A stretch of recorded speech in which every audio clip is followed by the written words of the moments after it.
Hi, everyone. Thank you for coming tonight. My name is Victoria, and I'm the coordinator of the City Hall Community Meetings.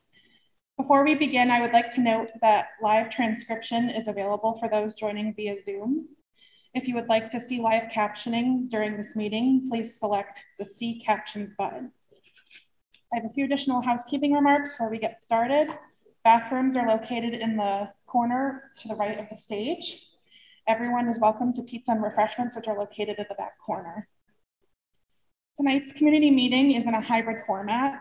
So in addition to those here with us today at the Healey School, there are residents tuned in online via Zoom. We do have a pretty packed agenda tonight. Presentations will not be taking too deep a dive into any subject and will primarily focus on main updates. So for the sake of time, we've established a process for taking your questions. Once each speaker finishes their presentation, they will take up to 2 questions from the in-person audience. For those here in person, please raise your hand and myself or a staff member will come up to you with a wireless mic so you can ask your question. Presenters, please repeat all in-person questions up here in the microphone so Zoom can hear as well. After 2 in-person questions, we'll take up to 2 questions from those online on Zoom. If you're on Zoom and you want to ask a question, please use the Q&A area on your screen. Questions will be read aloud by myself or a staff member to be answered by the presenter. For those on Zoom, please also make sure your microphones are up all the way. We'll do our best to enunciate and speak slowly and clearly. If we don't get to your question initially, don't worry. Upon completion of the presentation, staff will be hanging out for additional conversations. If you're online and you still have a question, please feel free to submit it in the Q&A and we'll work to make sure that your question gets answered. While they're not presenting, we do have other departments with us tonight, including Somerville Fire, Chief Green, Ashley with the Council on Aging, Health and Human Services, and Nick Salerno with the Elections Department. Staff are here and ready to speak with you, so go say hello. If you're online and have a question for any of those departments, please submit to the Q&A. Around 8 p.m., the meeting will come to a close. If you have any remaining questions, we ask that you email cm@somervillema.gov. All questions will be responded to in the coming days. And again, if you're in person, staff will be hanging out after the meeting. I do want to note that tonight's meeting is also being recorded and you'll find it on City TV's YouTube channel in the coming days. Thank you for taking the time to be here with us tonight and being gracious as we figure out the hybrid model. I'd now like to invite Councillor Klingon to say a few words.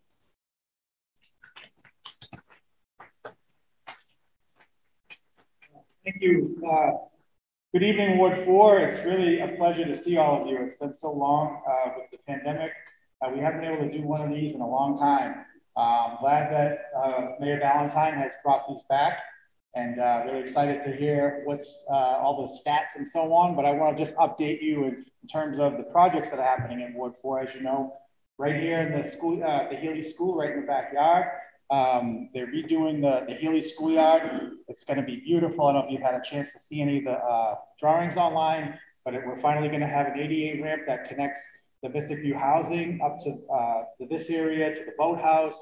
So it's really exciting. Long time coming, and very happy about that. I also want to mention the Old Star Market is still an ongoing process with a private developer. If you haven't been following that, tune in. There's going to be some pretty mundane meetings coming up about permitting, but nonetheless, you want to pay attention to this whole process. And if everything goes well, then we will see their project come to fruition. If not, we'll be back here probably talking about an urban renewal plan or something of that nature. But in the meantime, here's to hoping that we see something up there sooner than later. So those are some of the exciting things.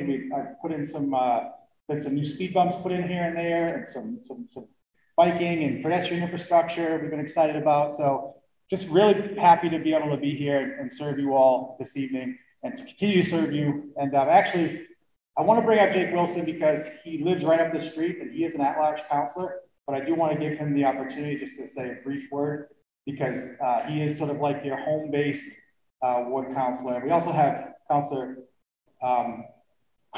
Councilor Willie Burnley Jr. in the back. Oh, I didn't see you back there, Willie, sorry. So I just wanted to give Jake a chance to say hello and let you know what he's been up to, and then we'll pass it over to the mayor so we can hear all the great things. Thank you, Councilor. Unexpected surprise here. Good evening, everyone. I'm Jake Wilson. I live right on Jake Street, just down there. My kids go to this school. Proud to be representing all the wards, but especially given Ward 4 some more representation up at City Hall. So yeah, I try to be very accessible. So if you ever have any concerns, definitely feel free to reach out. And I'm just excited to see these meetings back and to be a part of it. So yeah, thank you. Mayor Ballantyne.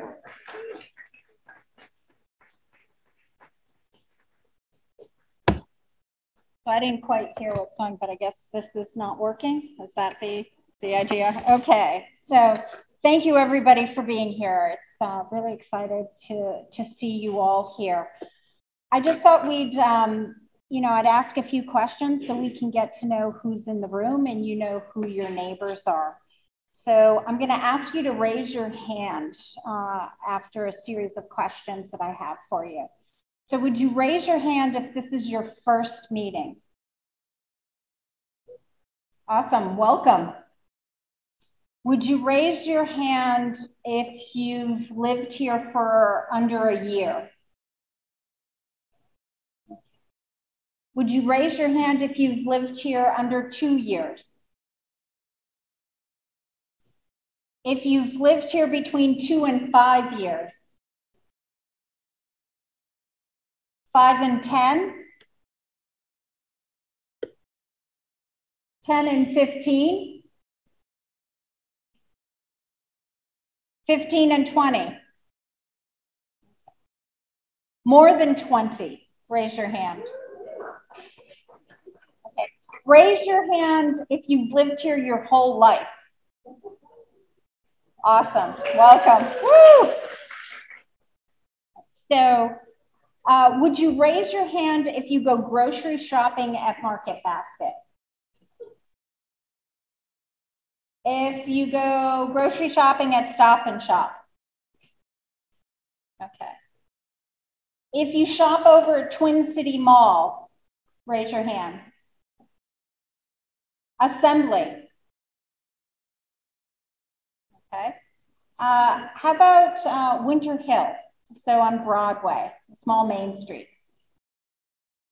Okay. I'm going to ask you some sort of how you move around the city.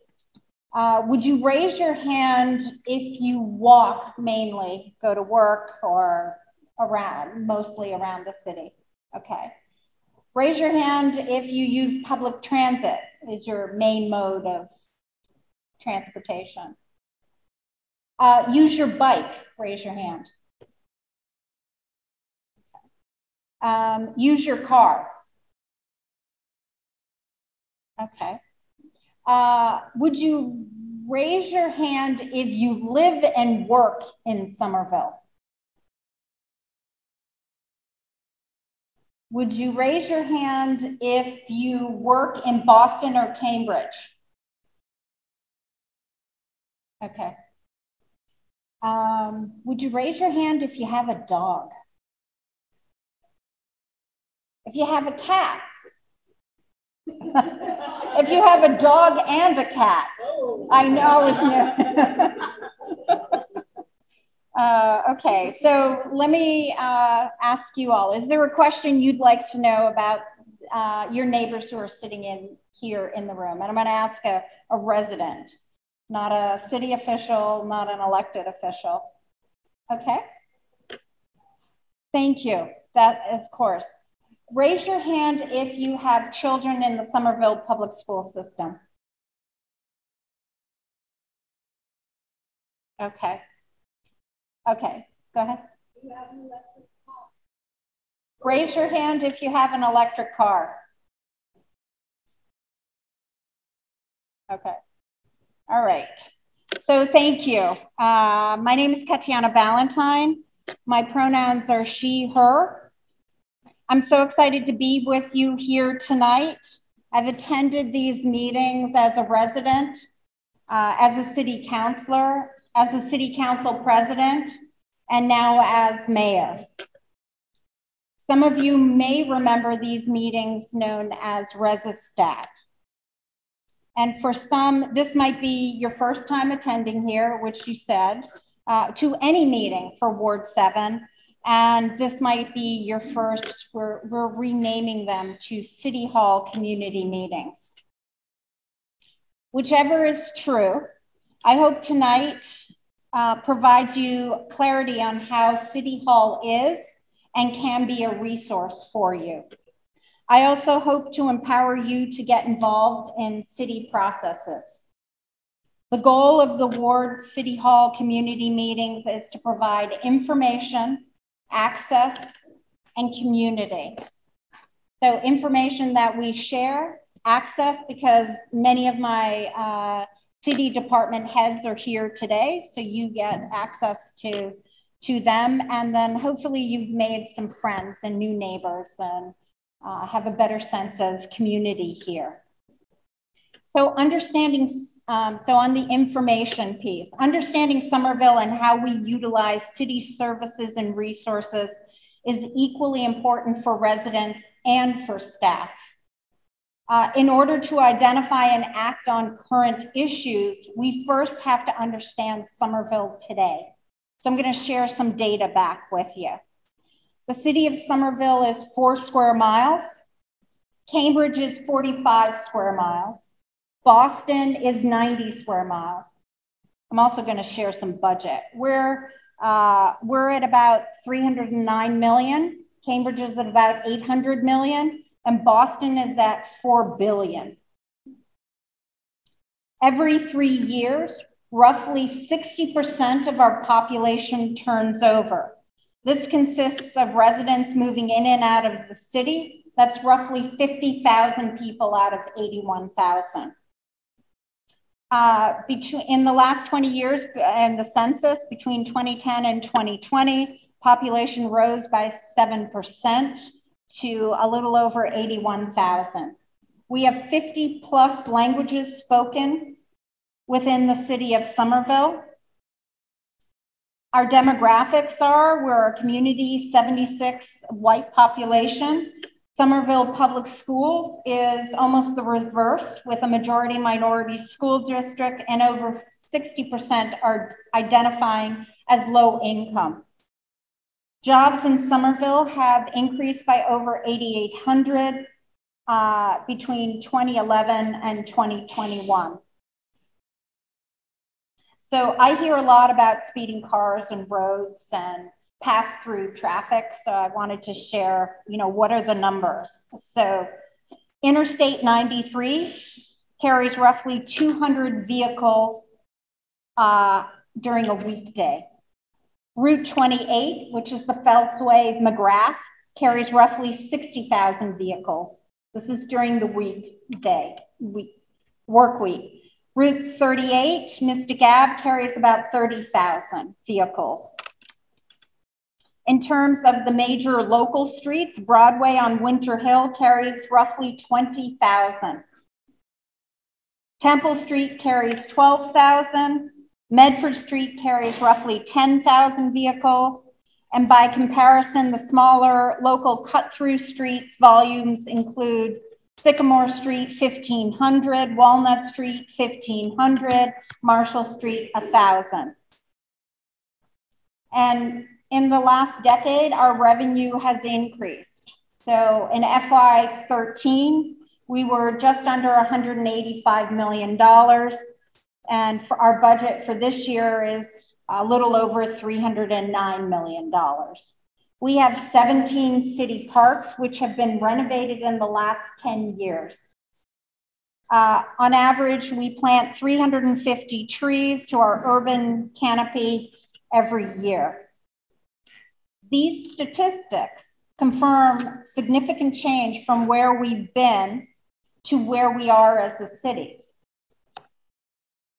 These community meetings are a step in the right direction. They allow city departments to tell their story to you, our residents, so you can keep informed. Change has happened. So we want to give you access to the information, the people, and as we're developing new systems to make sure that you have access to potential jobs or decision-making. So it's multifaceted. And we can, and in my opinion, we have to take every opportunity to ensure that you all have access. As our community is changing, I'm establishing systems that give residents access to the change around them. From developers, employees, job seekers, work development pipelines, youth, and more. It's rooted in affordability, which includes both housing and jobs. It's the ability to live, work, and do business in Somerville. We're working to connect people. This past spring, I hosted a forum connecting developers and unions, the first of its kind for a mayor to host such a forum, building off what I did as a city councilor. In the fall, within the next month, I'm hosting another forum with developers, employers, and nonprofits. And I'll continue to host these forums twice a year in the spring and in the fall to connect groups, to develop relationships and opportunities. Residents to city staff, residents to local workforce. Many of our city's major projects include public process to give community feedback. City Hall community meetings are another vehicle for residents to meet, talk, come together on issues that matter most to them. Residents like you play a key role in development of our Summer Vision's 2040 comprehensive plan. So that's a visionary plan. It's our strategic plan. It identifies our values. The plan captures the goals, the values, and it directly identifies ongoing challenges. And the goals have been, the creation of affordable housing, job creation, mobility and infrastructure, climate and sustainability, and more. And the underlying theme in all of this, to connect the threads, is advancing equity. And so that equity is not a buzzword. The Summer Vision strategic plan is greatly echoed in my administration's Progress for All agenda, which is a commitment to open, inclusive government.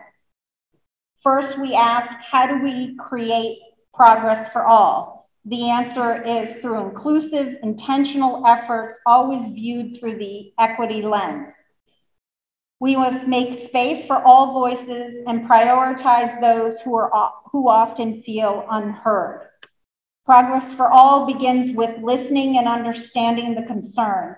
Here is how I've been engaging Somerville communities, our neighborhoods, in the last 8 months. I've held 10 COVID listening sessions so far with various resident groups to understand concerns, ideas, and needs. I've held 15 meetings or more with senior groups, 5 meetings with youth. I've door knocked the Mystic Housing twice and had 2 community meetings there. I've dedicated $1 million from the city budget for a first ever participatory budgeting working group. Voices of Somerville survey launched in April to hear the issues of residents. If the way for you to connect is through the internet, I mean, there's lots of ways. It's in person, it's online, but those who don't always show up at these meetings, it means going into their neighborhoods, going into their living rooms, and it means talking with them, so they feel that they're heard and acknowledged. So what are the issues that I'm hearing about? I think many of you probably know this. It's affordability, it's the cost of housing, it's the living cost. It's the impacts of COVID, whether they're financial recovery, health and safety, or food access. It's about social justice. It's about the environment, global warming, and sustainability. I hear a lot about transportation and how do you move around the city. Hear a lot about city infrastructure. How do we rebuild? How do we make sure that our schools are safe, that our city buildings are good for the workers. And, you know, I hear a lot about our bumpy roads. And I also hear about quality of life issues, rats to be exact, rodent control, and public safety. My administration and city staff have taken concrete steps to address multiple areas of concern citywide.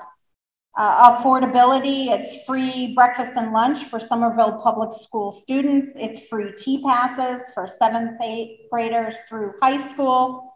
For COVID recovery, it's food security access. We have the Somerville Food Security Coalition, the Somerville Mobile Farmers Market, and we have one Saturday left. We have a citywide $15 SNAP and PEBT match program at the Somerville Farmers Market. We have cab to health programs, which provide free rides to grocery stores, food pantries, farmers markets, or medical appointments. Economic Development has awarded grants to small businesses. Free and rapid K95 masks are available at City Hall and all libraries. We have flex funds if you need help with rental assistance. For some of our social progress, we've staffed the Racial and Social Justice Department, our Summer Viva Office of Immigrant Affairs, expansion has now 6 languages offered for interpretation and translation. That's Spanish, Portuguese, Haitian Creole, Nepali, Chinese Mandarin, Chinese Cantonese. We have a historic increase of 10%. That's over $8.4 million to fund into the Somerville Public Schools budget. We're the only city in the state of Massachusetts municipality that increased their school budget by 10%.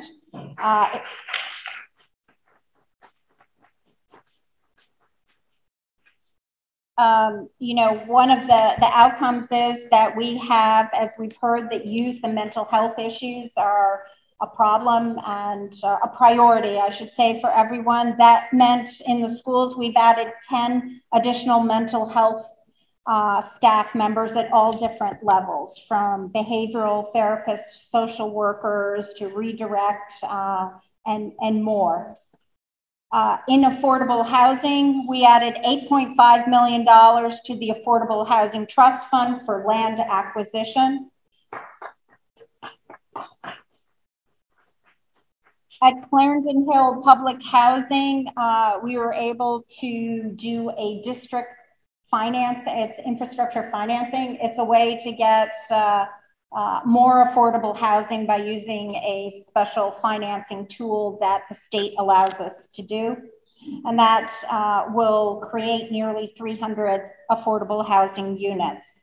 We've also added over 80 affordable housing units within our community, which were through inclusionary zoning. So if developers are building, they're required to put 20% of their new housing or their housing number to affordable housing. And we also had 6 units that came from the Community Land Trust. Here we are. Progress for All is headed in reimagining policing and public safety. We've sent a survey that has been launched, and Denise Molina Capers, the director of the Rsj division, will talk about that. And we have some open positions. So if you're interested in working for the city of Somerville, these are a few, but please go onto our website or the school website. We are looking to hire an LGBTQ coordinator, a youth services director, a health deputy director, a green clean coordinator, a chief administrative officer, which in business or nonprofit terms would be considered a chief operating officer. If you have a concern that was not mentioned here tonight, we are here tonight and beyond to talk to you. Know that we are hard at work in numerous other areas, and we are actively assessing all city activity. As I stated in my inaugural address, my pledge to you as mayor is I will always have an open and honest conversation with you about the issues we face and our plans to address them. The City Hall Community Meetings is a vehicle to do that. Thank you for your participation as we continue to build on a Summerville for all of us.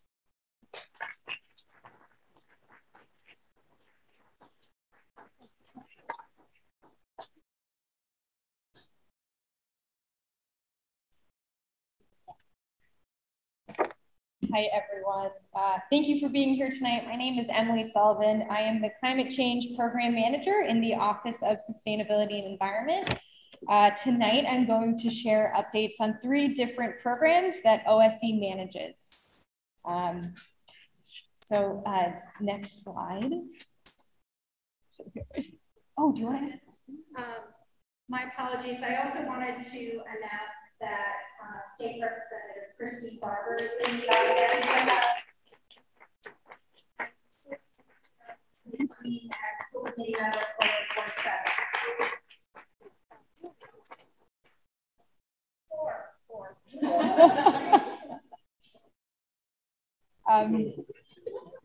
So the Office of Sustainability and Environment works to improve the environmental performance of the city government and the community. The department works to implement different programs, projects, and policies to reduce energy usage and greenhouse gas emissions, to minimize environmental impacts and waste, to adapt to climate change, and to foster equity in the community. OSC is a growing department and currently consists of 5 staff members. Recently, OSC renewed the city's Community Choice Electricity contract. The Community Choice Electricity Program, or CCE, is the city's bulk purchasing electricity program. By leveraging combined consumer power, the city is able to purchase more stable, competitive, and cleaner energy. With this most recent contract renewal, the city was able to double the amount of renewable energy in the program. Thank you.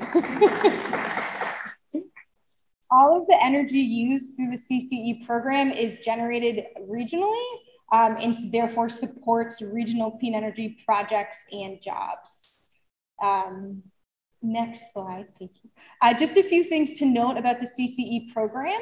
There are 3 different levels with various energy or renewable energy percentages that you guys can choose from. Folks can change levels or opt out of the program at any time without any penalty. No one from the CCE program will contact you directly via phone or in person unless you guys explicitly request that. And then finally, renters who pay their own electric bill are eligible to participate in the program without their landlord's approval. CCE is a really great way to make impactful or take impactful local climate action, but there are a few other programs that you can participate in that are also a great way to take action. One such way is to become a climate ambassador. The Climate Ambassador Program consists of a group of residents and community stakeholders who are interested in learning more about the environmental initiatives in the city and who want to participate civically in developing or brainstorming new projects, programs, and policies. So participants in the program, they attend regular classes, they attend public meetings, they consult with former ambassadors who've been through the program, they work with city staff, and the program culminates in a capstone project where residents or ambassadors produce a product, an end product, a project that can sometimes become a city policy or integrated into city programming.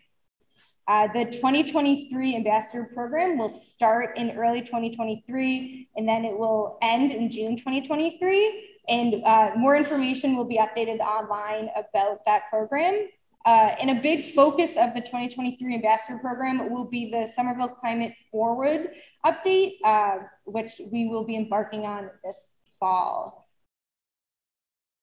So Somerville Climate Forward is the city's climate action plan. It's a plan that identifies the goals and actions that Somerville can take to reduce greenhouse gas emissions and build resiliency to extreme weather events that are made worse by climate change. Somerville Climate Forward was originally published in 2018. And so through this update process, community members will be able to work with city staff and provide feedback to city staff about how Somerville is doing as it relates to its climate goals. The update process will begin later this fall and will wrap up in September 2023. If folks are interested in participating in this update process, we'd love to have you. We're hoping to re-engage the folks from the 2018 process and then engage new folks this time around. And if you are interested in learning more about any of the programs I mentioned, CCE, the Ambassadors Program, the plan update, I recommend that you sign up for the monthly OSE newsletter called Sustainaville. It's a great way just to learn about what's happening in OSE and about more of the environmental initiatives in the city. So thank you for being here to hear this update. If anyone has any questions, I'm happy to answer them now, and then I can also answer questions after all the presentations conclude.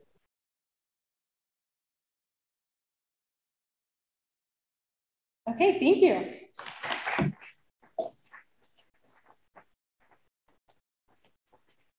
I also want to mention Councillor at Large, Kristen Strezzo is here. Sorry, I missed you earlier.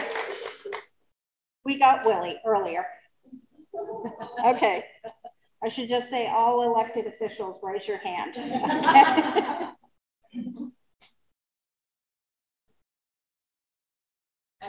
Economic development. Who? Okay. Thank you.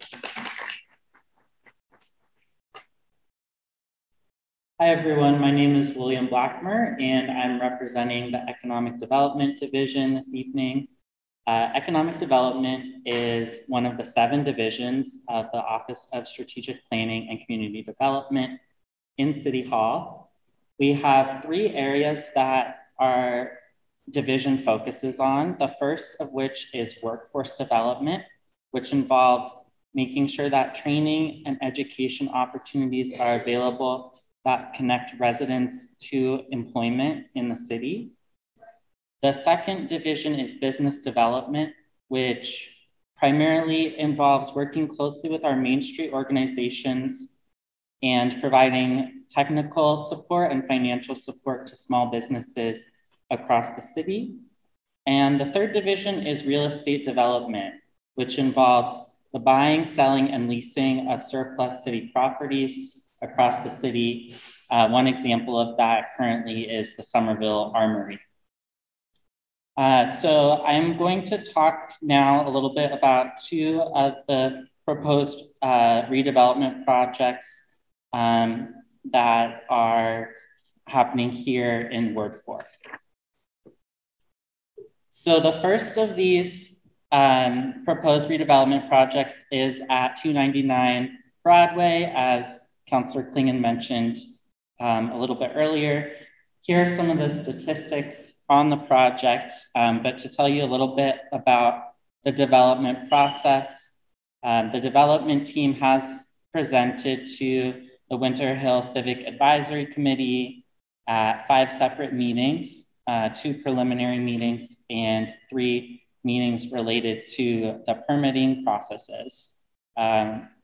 As Councillor Klingon mentioned, the project will now transition to conversations with the Zoning Board of Appeals, which will be the permit granting authority that will review the details of this project.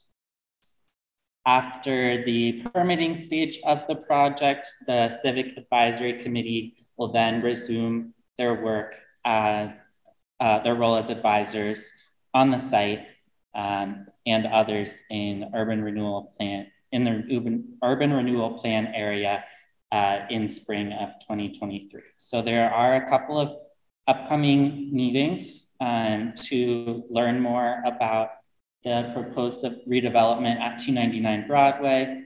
The first of which is on Monday, the 17th. There will be a neighborhood meeting at 6:30 p.m. There will also be a meeting on Wednesday, the 19th at 6:30.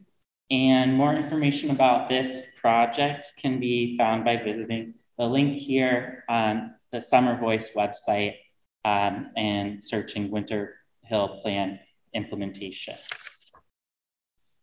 The second urban renewal site that I'm going to discuss is Gilman Square.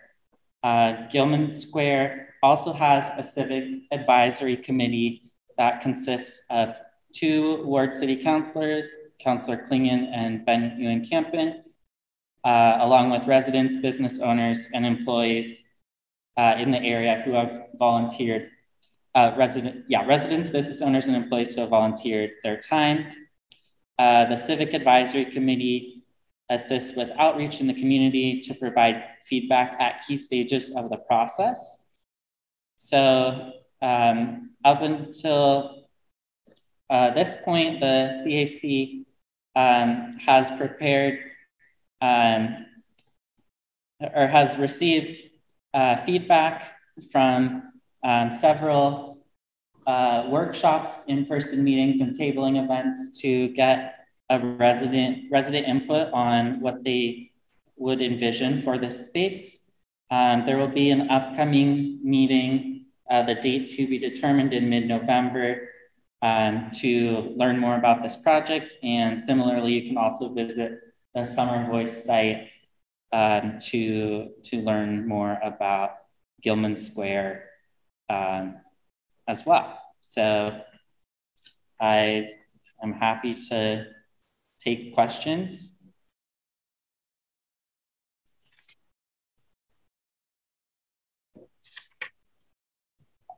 I just wanted to ask a quick question about the 299 Broadway meetings on October 17th and 19th.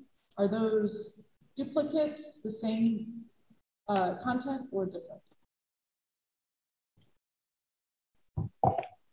That's a great question. I am happy to look into that for you if you want to give me your email in a minute. Great question. So because there are so many different little zoning changes, so they're pretty mundane meetings in the sense of like what exactly the developer needs to do to make this particular project feasible. But they're different. There's both different meetings. They have to go before the ZBA for each individual permit that they're trying to get. So I can't, off the top of my head, I don't know, maybe Councilor Wilson knows. Off the top of my head, I'm not sure what's going on the 17th or the 19th. But they're both they're just about the land and getting different variances. So it's really. So if citizens attend those meetings, are we doing so in order to encourage the development to go forward, as I hope it does? Or what's the purpose of a citizen attending? Yeah, so there's always, there will be an opportunity for public comment. So at any opportunity to want to like weigh in and let them know the project.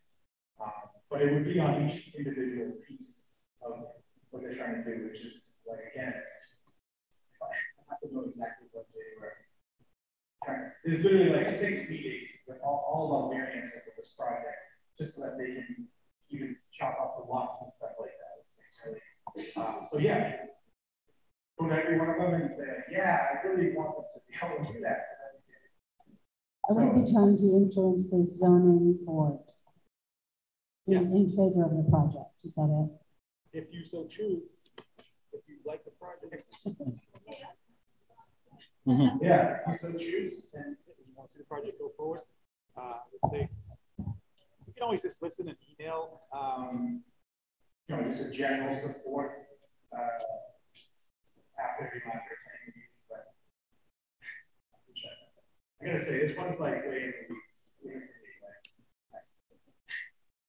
I will, Lindsay, I will follow up. And get you exactly what it is.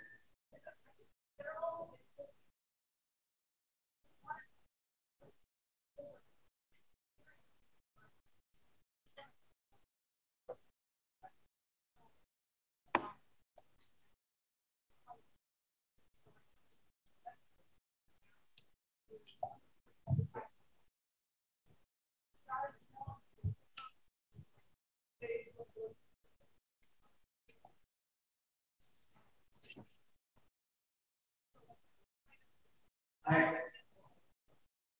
absolutely couldn't agree more. I pushed the development team to create a website, but also the Summer Voice hasn't been as updated as we'd like it to be. There's been a flux between staff, and so especially with the development team, we had a turnover with staff. Excuses, but ultimately it's just somebody's got to get to the web people and have it update that stuff. But to your point, what they're going for, like they're actually going for what's called a 40B. Like they're going to have to ultimately you're going to have to send this request to the state. So that will be a time when you really want to speak in favor again if you are in this part. I will, I'll have an informational session. It's a really good point. I want to put together an informational session just about exactly what all of the intricacies of these meetings are that the lawyers just sent to me and Counselor Wilson and say, these dates work? And I said, yes. You gotta do this. It's just, yeah. So it's very difficult to keep people informed without confusing the other people, So I will make sure that I have an informational session. Thanks. Thank you, Councilor. Just for the sake of time, if you have additional questions, please come.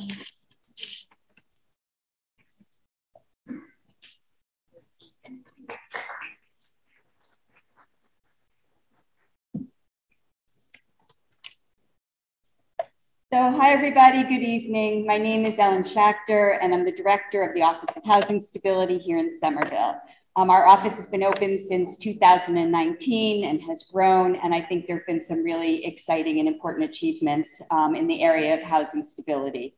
First, though, I always want to say, I want to thank every single person in this room, because every time we try to get feedback from Somerville residents about what's important to them, they tell us housing affordability, housing stability, keeping our city diverse, and keeping our residents here in Somerville. And I say that because many times it's not because the people who are giving us this feedback have their own housing instability problems. It's because everybody really cares about their neighbors, that they've been willing and able to prioritize this issue. So I just want to thank you, because our office simply wouldn't be here if the neighborhood, if the mayors both, and if the city councilors really hadn't made this a top priority. So what is the mission of the Office of Housing Stability? I'll tell you quickly what the mission is, and then a little bit about what we do. Our mission is to work to prevent the involuntary displacement of Somerville residents, to assist residents who need help finding new housing, and to develop policies and programs that combat displacement and enhance housing stability. So what does that mean? It means we help residents in the short term to maintain their housing stability, and we really try to examine what kind of programs are missing in the city that we need to have so that we can keep people stably in their homes. What kind of laws do we need at the state level, at the local level, to ensure that housing stability can be a real thing? And I want to tell you, you all know this is a challenging task. Not going to sugarcoat it, not going to say anything else about it. There is so much that we can't do without permission from the state. So our job is really to identify what can we do and to be a part of really important coalitions at the state level with others fighting for common goals. So what are our services? The first thing, just Mayor Valentine mentioned that we have what's called flex funds. I wanted to say we have brought in over $1 million of new funding for all kinds of things that relate to housing stability, for rent, for mortgages, for back taxes, for things that are incidental. For instance, somebody needs to renew their work authorization and doesn't have money, and they need that to keep their housing in their homes. So we really try to have flexible funding available for folks. I'm really proud to say that since COVID, we've brought in $4.6 million of rental and mortgage assistance and related assistance to Somerville residents. This is a really significant achievement that has really kept people in their homes. What else do? We do case management to help stabilize tenancies, to assist with housing search, and to help with applications for affordable housing. Just wanted to say, affordable housing is complicated. It seems like it should be easy, but it's super complicated. Different funding sources, different criteria, all kinds of what's the priority, what if you're a senior, what if you're not. So our office is really committed to making sure that everybody, whether they speak English or not, whether they have disabilities or not, has equal access to opportunities to apply for and to access affordable housing. Just to know, in this year, we project having about 1,500 requests for housing stability services this year. This is a really high volume, and we do our best to do what we can within this system, but it is challenging. And we can't solve everything for everybody, but we always do our best. What else? We do advocacy and legal services referrals. We have 2 contracts with legal services in the community, one with De Novo, Center for Justice and Healing, one with Greater Boston Legal Services in Cambridge. And so we are able to help residents to access legal services, and there's more flexibility in income eligibility and other things that we built in to make sure that the maximum number of people that need legal assistance will be able to get it if they're facing eviction or other housing instability.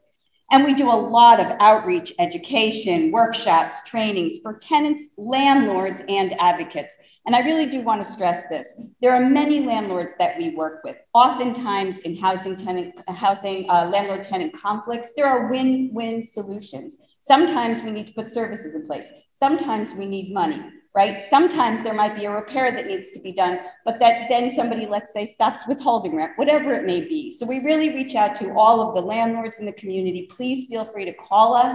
We hope you will rent our folks with Section 8 vouchers. And really remember, the Office of Housing Stability is there for everybody. Now I'm just gonna turn to what have we been doing on program, policy, and advocacy. First, I wanted to say, while it's not brand new, we passed a new condominium conversion ordinance that was the strongest in the state. We're really proud of that. We also have a condominium review board that enforces its condominium conversion protections. Many cities and towns in the Commonwealth do not have a board that does enforcement, and it's up to people to go into the courts to get help. We have an administrative process to enable that to happen. We passed the Housing Stability Notification Act. This is the first in the state. Many other cities have followed this trend now, which requires landlords to provide tenants with information about tenants' rights and resources, legal resources, financial resources, our office, whenever tenancies start anew, whenever there's a new tenancy, and or if somebody is in the process, if they serve a notice to quit, they're not renewing a lease, or they seek to evict somebody, they also have to provide those key and operative documents. Because again, if we're here and we have solutions, doesn't matter if the people that need to know don't know. So this is one way to put in place, to try to put in place systems that will make sure that people are getting information at the times that they need it.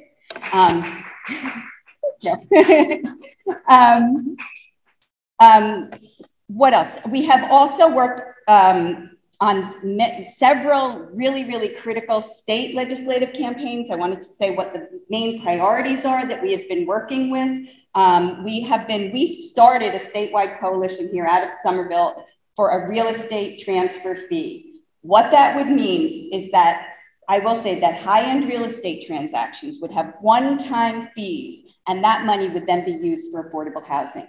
You all hear about the challenges of developing affordable housing. Right now, the amount of local money that you need to make affordable housing development project work has skyrocketed.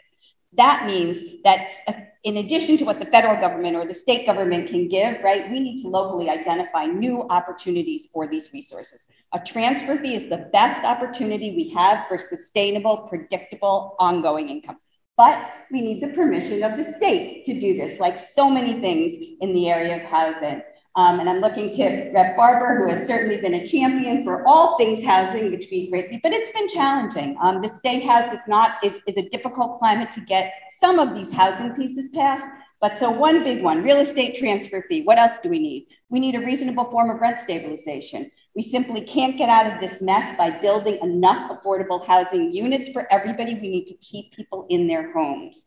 We need right to counsel. Don't know if you are all familiar with this, but about 90% of landlords are represented in eviction cases, and between 10 and 20% of tenants are represented in eviction cases. We need to change that balance of power, because the outcomes when you have an attorney in housing stability cases is dramatically different. Lots of studies have shown that. So we need every tenant who is potentially at the risk of homelessness to have an attorney to have a fair chance to state their case in court. We need a tenant's opportunity to purchase, what was called TOPA, which is a law that would say that anytime a building is going up for sale, that the tenant would have the first chance to buy it at market rate, whatever it is. And if they can't, that nonprofits would have the right to buy it before it was sold on the open market. I cannot tell you how many of the cases that are coming to us now are because an LLC, a limited liability corporation with just nowhere near here, international, national corporations are buying up, flipping, selling property. Here's a stat, and I know I probably don't have too much time left, but this one just shocks me every time I hear it. In the 9 months before COVID, 69% of all real estate sales in Somerville were 100% cash transactions. What does that say to you about people, regular people's opportunity to compete in this housing market? So it's really important. These are the reasons why we need this state legislation to pass. This is why we need every one of you to be a part of the solutions that can be. And on that note, I'm going to end, but I'm going to say, how many people here have seen the evicted exhibit at the Armory? A few, not many, great time, some, thank you. Time to advertise, really compelling, important exhibit at the Armory until November 4th about eviction, personal stories. You'll see it, it's local data, it's national data. We urge you to go see it. And there's a booklet there that says, what can we do to get involved? I urge you to read it and to become a part of the solution. So thank you. Are there any quick questions before? Any questions? We have one online question. Okay. Can the office advocate for more affordable housing to be an ownership model versus rental so people can build equity and wealth? That's a great question. There are some homeownership opportunities that are affordable in the city of Somerville. In fact, the Somerville Community Land Trust just put out, it has 5 units of homeownership housing, really, really beautiful. I saw the apartments myself. I think the applications are still open. Is that right? Okay, Ben Weiner's telling me that the applications for those homeownership opportunities are available through November 9th. And absolutely, we are always trying to balance equity and wealth building with keeping things affordable for future generations. So it's something that we take very, very seriously. And I know the mayor does as part of an equity agenda. So thanks for that question. All right, thank you.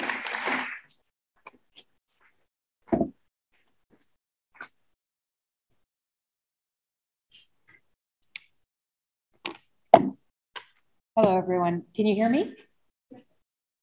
My name is Luisa Oliveira, and I'm the Public Space and Urban Forestry Director. We are a team of 5 people, landscape architects and arborists who work on parks and public spaces and trees. The main things that we do are, there's really 4 things. We create parks. And if you have been around, you can see some of the ones that we've just completed: Luann David, Conway, Central Hill Playground, Dilboy Stadium, Healey Tot Lot, and soon we'll be working on Henry Hansen, Somerville Junction Park, and the Healey and Brown and West Somerville schoolyards. So we make parks. We also work with developers who are, through our zoning, they have to give us a certain percentage as open space, and we work with them to make sure that they don't just make a lawn and call it a green, because that's sometimes what developers like to do. So we try to get them to know what our community needs and create parks that respond to that. Parks and open spaces, sometimes they're plazas or different types. We also develop policies. So we're working presently on a pollinator action plan, which looks at which pollinators are in our area and which trees nourish those pollinators. And we'll be putting together a team to work on a plan to make sure that our what we are putting in our parks in terms of plant material is doing the best that it can in terms of delivering ecosystem service benefits. We're also going to be updating our open space and recreation plan in the next year. So both of these are things that you can get involved in, and we would welcome you in being involved. And then lastly, the UF side of PSUF is that we protect and plant trees. Last year, we were really thrilled to complete our tree Bible, which is really the Urban Forest Management Plan. And it sets a course for understanding what trees we have, what our canopy looks like, the percentage of species, and what we need to do going forward to both stop canopy loss and keep adding to it. I highly recommend it. It's 300 pages, great read. You will love it, filled with data. And then a couple of things that the arborists wanted me to let folks know about is bugs. There are 2 bugs that we're not welcoming as opposed to the pollinators, and they are emerald ash borer, which you may know we've been treating for the last 5 or 6 years in Somerville. And if you look at the ash trees in Somerville and look at them in a neighboring town that begins with an M and is not very, very, very wealthy, like the other neighboring town, you will see a big difference. They have not been treating their ash trees, and their ash trees are dying.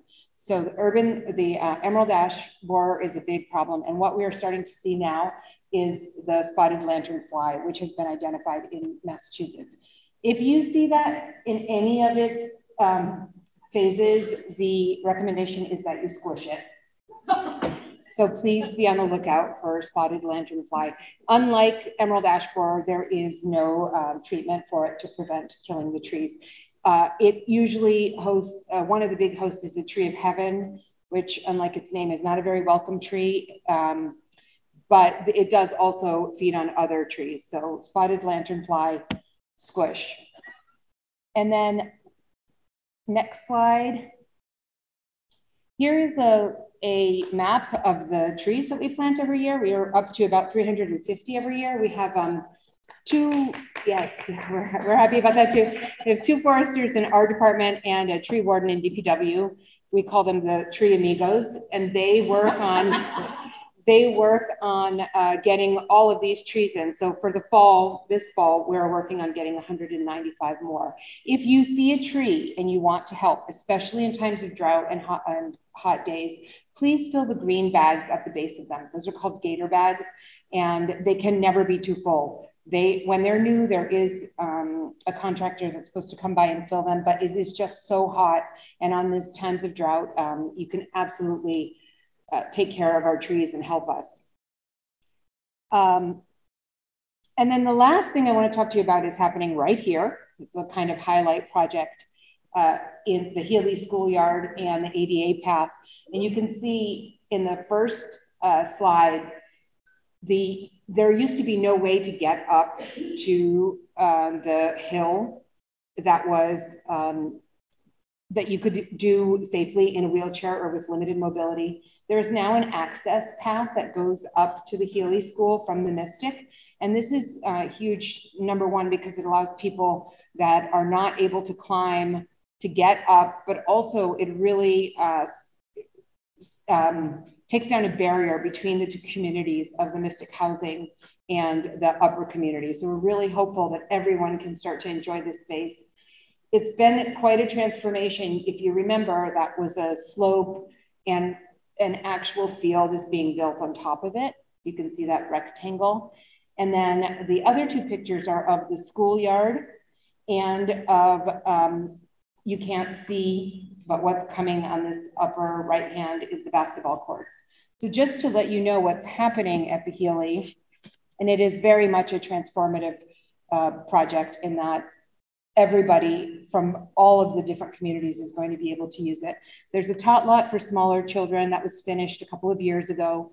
The schoolyard is for aimed at children in this age bracket, but there are a number of other things for older children and adults too. We also like to go outside. And the access has been greatly improved, both with mobility, but also visual cues for folks and some of the crossings for traffic safety. There are seats and picnic tables that allow for a wheelchair to move in, to roll in and sit with others.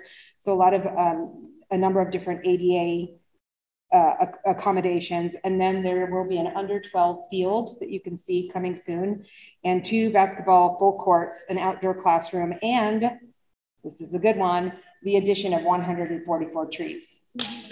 So we know it's been a long time coming. We have found some fill that was contaminated. We had to get rid of that. That's happened a couple of times now, but we anticipate that the schoolyard will open later this fall, fingers crossed, and that the field will be open in the spring of 2023. So we've been trying our best to get this done.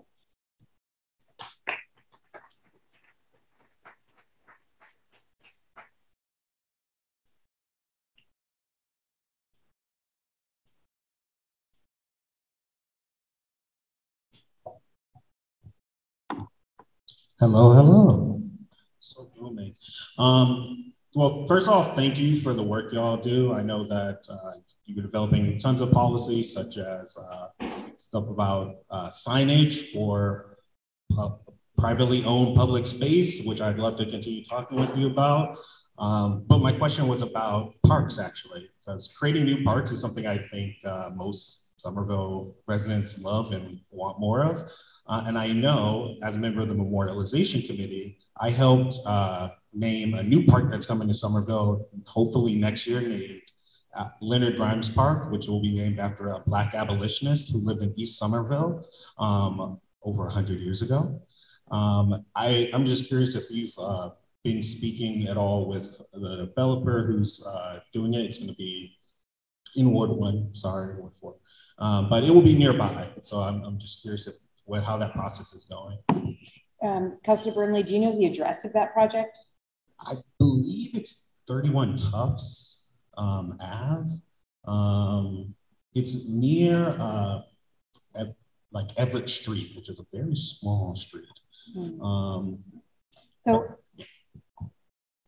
Yeah, so I don't have the details on that, but I will say that our department does review all of the development plans. And because of the new zoning, when developers are coming in and building whatever percentage they need to build, and frequently, like I said, they want to put down some sod and call it a green.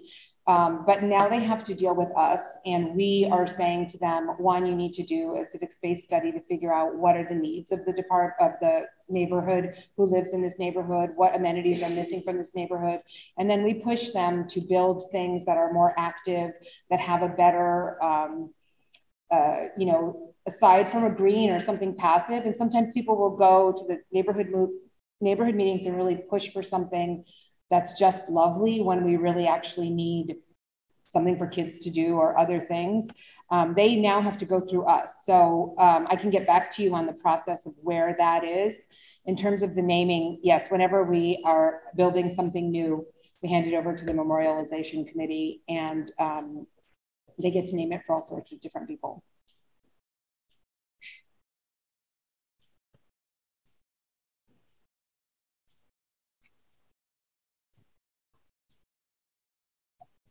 Hi, thank you. You mentioned contaminated soil. Can you explain what that was and if there was a risk and what's happening to mitigate that?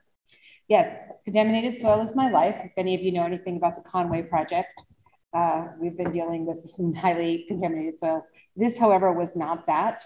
At the Healey School, there were, it's a little bit complicated in terms of the cut and fill, but there were some pockets. Whenever you remove soil from a site, you then have to have it tested. And there were some pockets of things that are fairly ubiquitous, but still have to be disposed of. I believe it was coal ash or something like that. And they were removed per the regulations that we need to follow. And the site is now clean of them. So we work with a licensed site professional on all of our projects, and when we find something, we then have to engage them to create these very complicated plans that are filed with the state to make sure that the site is cleaned up appropriately. And that's happened on this project a couple of times. It's very common in all of our park projects because urban fill is not clean.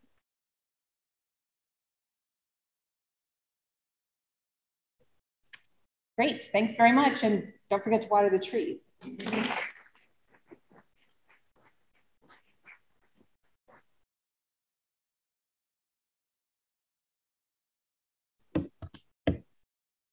Hello. My name is Allie Clannon. I am a senior planner in the mobility division, and I'm a Somerville resident. I have 2 kids in Somerville Public Schools. Brian, introduce himself. Sure. I'm Brian Folstaway. I'm the Director of Engineering as part of our Infrastructure and Asset Management program. We have about a dozen staff members, mostly engineers, who primarily work to reconstruct the streets and utilities in our city. And I also am a resident of the city with 2 kids going to our lovely schools. Yeah, so the mobility division is about 7 people big, and we work very closely with engineering to plan and design the street reconstruction projects and bus mobility improvements and bike improvements throughout the city.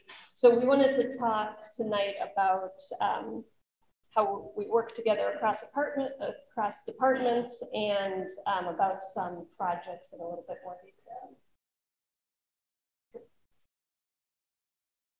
So the first project is the Green Line extension, and the Medford branch is going to be fully open. The target timeline is Thanksgiving.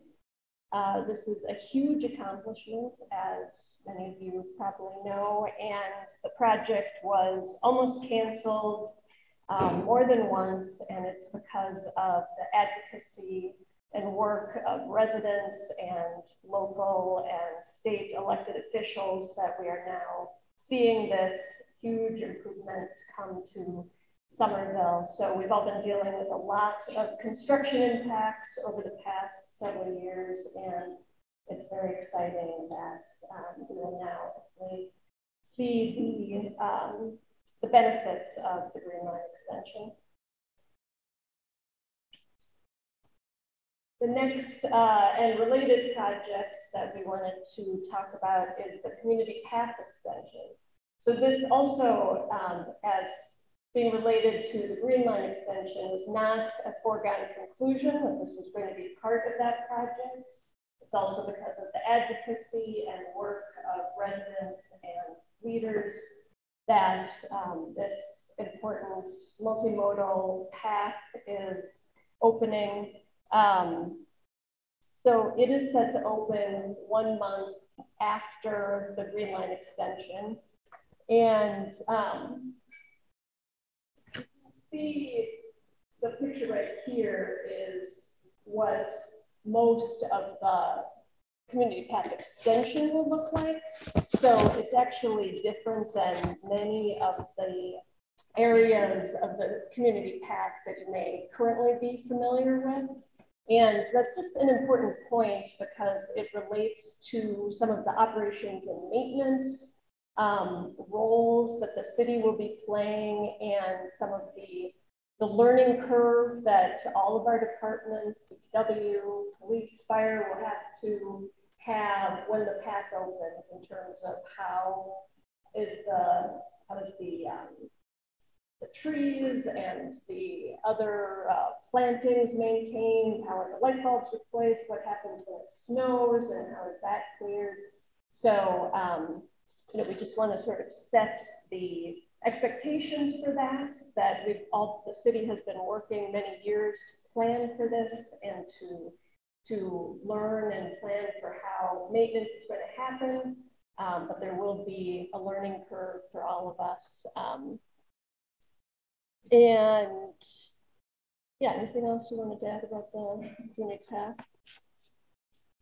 We have an awesome DPW and an awesome emergency services, but this is opening on like January, which is the worst time for a public community path to open. So we really, to put it simply, we're asking for your patience, especially this first winter. As we work out the kinks, we learn how to use this new 3-mile facility that we have to the city.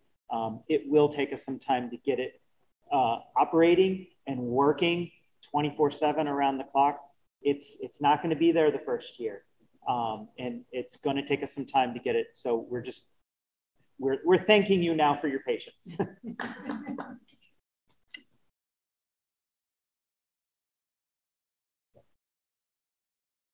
Yeah, so the next group of work that we wanted to talk about is some of our street reconstruction projects, and specifically what's going on in Ward 4. So one of the challenges in Ward 4 that you probably are all very familiar with are the state roadways that run through it, and the safety and health challenges that those pose. And one of the priorities that we've been working on is the design of safety improvements at Mystic and Shore Drive. The image on the phone. So while these roadways pose serious challenges for us and our residents, we are lucky to have a partnership with Mass DOT, to have partners in them where they allow us, city staff, to design improvements and work with them on the permitting process to get these improvements designed and constructed. So the main improvements for this project that is being designed is an extension of the median in the middle of Mystic on the north side of the intersection there. Curb extensions on all of the four corners of the intersection, better bike and pedestrian connections through the intersection, better signal timing, and all ADA accessible signals and pedestrian ramps in the intersection. So progress is being made. It is not, as others have mentioned, related to working with the state and the challenges that poses. It is not as fast as we would like it to be, but this is a project that is coming, that we're working to design and construct. Oh, one of the other things that Brian will talk more about is just how enhanced coordination between mobility and engineering over the past several years has led to a lot of the traffic calming projects, speed humps, and the neighborhood traffic calming that you see around the city and throughout Ward 4. Allie is way too modest. The mobility department alone, so first off, MassDOT, a wonderful organization, but it takes a lot of work from the city to get them to the point of doing these 21st century designs for our streetscapes and bringing our state roadways up to something a little bit closer to what our residents deserve in this city. So, and I just want to hand it to the mobility division for really staying with the highway department and keeping them on task and working with us to really improve our streets. And just as important, I really want to thank our representatives and especially Councilor Klingon for keeping the pressure on both us and the state to make these really important improvements happen. And we're really hopeful to see more in the coming years. Something that we have a lot more control of in the city is on our own city streets. And that is something where Allie was alluding to. The engineering division and the mobility division really work together. We meet on a multiple times a week so that when they're coming up with a wonderful improvement for traffic calming, for pedestrian safety, for cyclist safety, for motorist convenience, for transit priority, that we're able to translate that into construction documents, work with the contractors so that they get constructed correctly. And that doesn't always happen.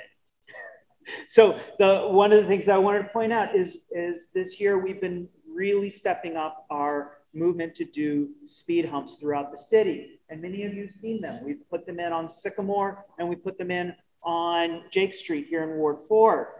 Other people may not even notice they're there because they're too small.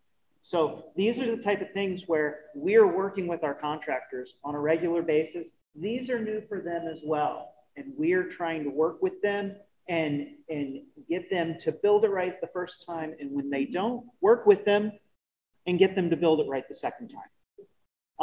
So if you find the speed humps a little underwhelming, they will be fixed probably in the spring, but they will be improved. The other thing that we're able to work on collaboratively as a team, and again, this is huge props to our ward counselor, but all the counselors to really say how important pedestrian safety is in the community. So the last contract that we let at the beginning of this calendar year, we call Pearl and 6. And the N6 is the 6 intersections throughout the city that we're improving for pedestrian safety primarily. And the highlight in Ward 4 is the intersection at Temple with Sewell and Heath. And similar to Mystic and Shore, we're adding in a much more safe pedestrian crossing with a pedestrian island in the middle that is large enough for even a wheelchair or a person with a stroller to be able to look one direction, cross half the street, stop, wait, take a break, look the other direction, and cross the second half of the street. This is, thank you.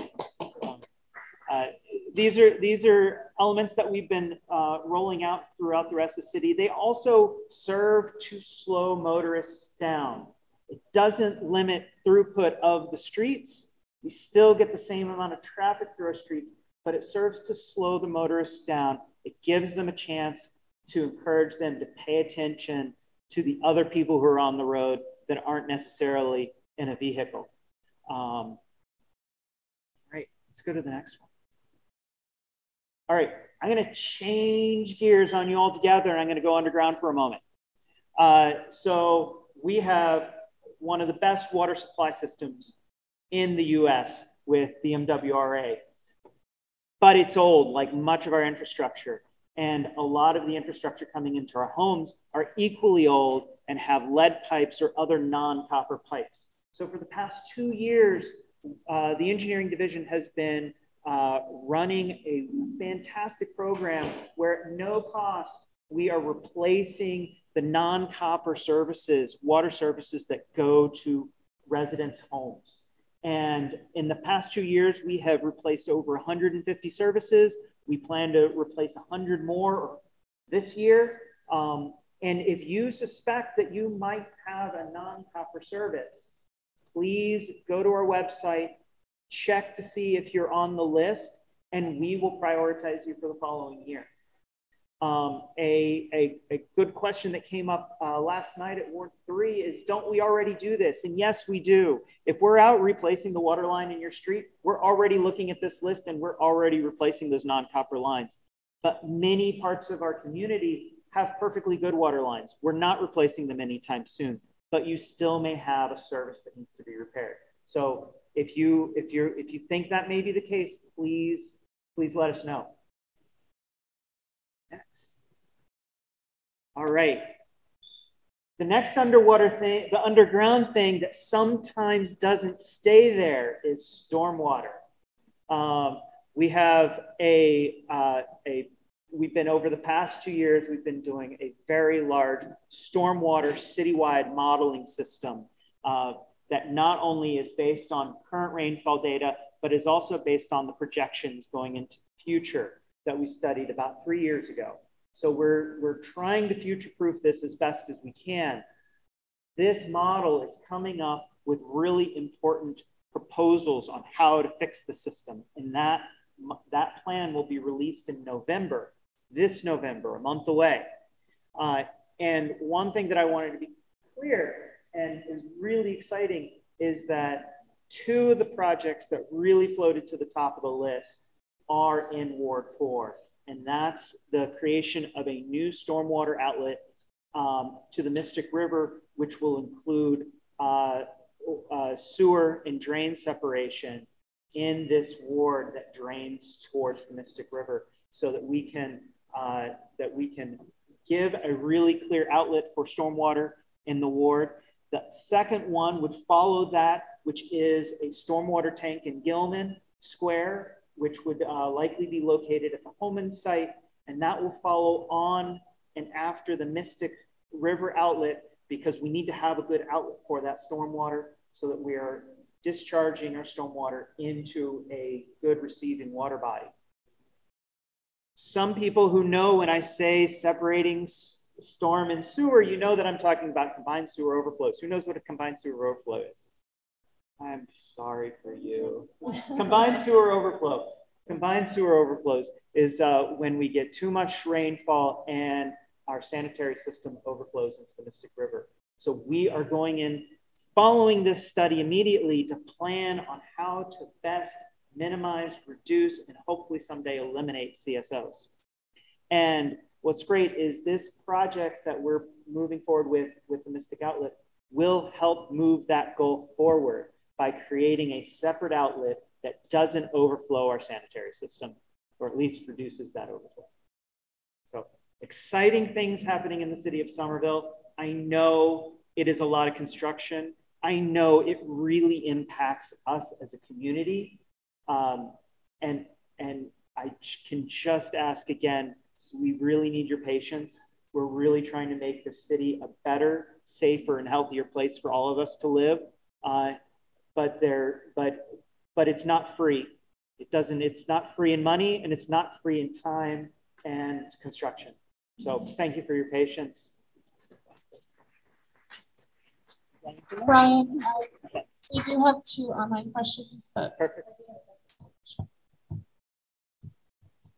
So with the floating that you're telling, how long or how soon we would have the project? I hear you saying in November, because I'm very anxious and I'm very angry with that, because you're talking about the sewer. Last year, it was not the sewer. The water is coming from the street. It's coming all the way down from Broadway. I'm telling you right now, it goes to Grand Street. It hits Jake Street. That moment, all Jake Street, Temple Street runs down there already. So it's all like piled right there where it's the 51 Wheatland Street, where like the water comes from the street and like gets like my size, obviously. It's like at least 6 feet water in my basement, where I'm like, have been like struggle, like try and get some help, like screaming and like sending emails everywhere. And you know what was the answer? Silence. So that's is not from the sewer, it's coming from the street. How we can have an answer on that? Yeah. So first off, please talk to me afterwards. Your silence response really frustrates me, and that's unacceptable in any case. But to answer your specific question, the reason why it's coming from the street is because the sewers are full. The sewers are overflowing, and the sewers don't have anywhere, or where the sewers have traditionally run their stormwater is also full. So that's the point of making a new outfall, is to give a place for that stormwater to go, so that it's not going into your basement or anyone else's basement. It's not overflowing the streets, and hopefully not overflowing in the streets in the first place, at least among regular storms that we have. So that is the primary goal of that. And it would run basically from Broadway out to the Mystic River, with the intent of capturing much of the rainfall that's coming from Broadway and the Jakes neighborhood.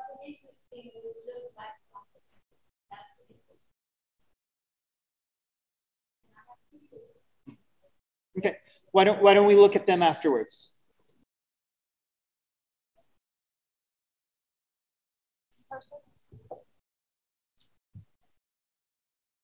Sorry, I hope you're the right people to ask this question. You talked about the water lines and the stormwater. There has been a lot of work going on the sewers as well. Can you comment on what has been happening? Is it regular maintenance? Are they replacing? I know it's really old sewers that are made of bricks, so I'm wondering if they're getting more modern sewers. Absolutely. I am the right person to talk to about that. So yes, sewers yes, we have a very old sewer system.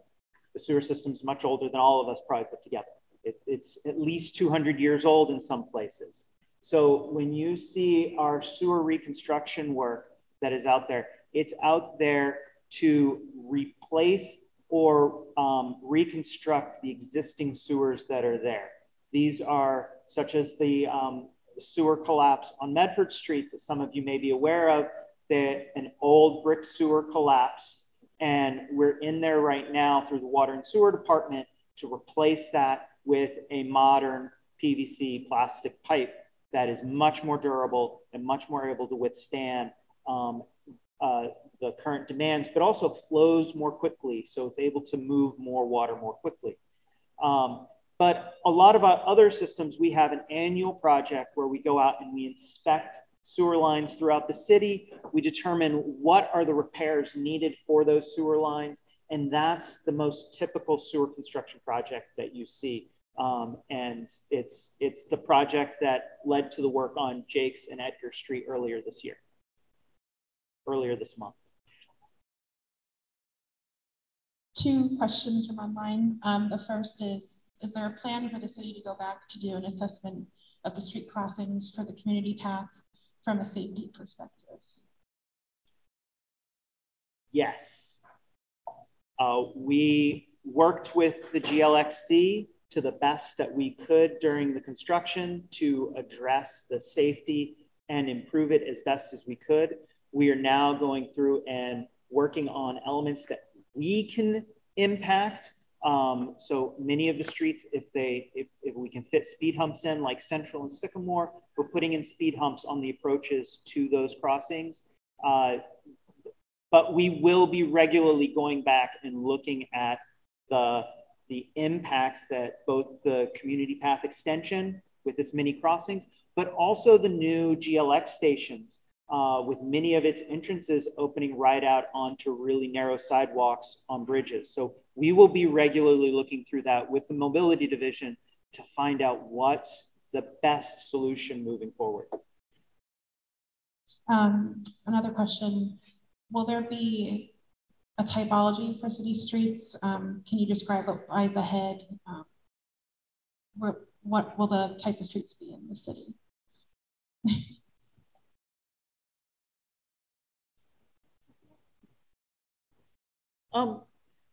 So typology of streets, and I'm not entirely sure what the questioner is driving at, but we are looking at, actually, I'm going to back this up to our complete streets ordinance. We have a complete streets ordinance in the city that requires every street that's being reconstructed to look at that street from the perspective of every single user who uses that street. And so every one of our streets are different. There are different people on it. There are different users on it. And we address that street to meet the needs of the users of that street as best we can. Now, that said, there are themes, there are patterns that develop, and we are constantly looking for those themes and patterns. And that might be what the questioner is asking about, typology of a street. Because if we can come up with good themes and patterns of streets, we can execute more street reconstruction because we'll be able to repeat those themes and patterns more consistently through our community. But do we have those really set up now already? No, we don't. But that is something that we are looking at. More quick question, sorry. Is there any information on when School Street will reopen once the GLX opens? It will definitely reopen before the Green Line reopens. They are repaving School Street yesterday and today. They still have some more work to finish on it. So we could probably count it in the next few weeks, but I don't have a specific date for you.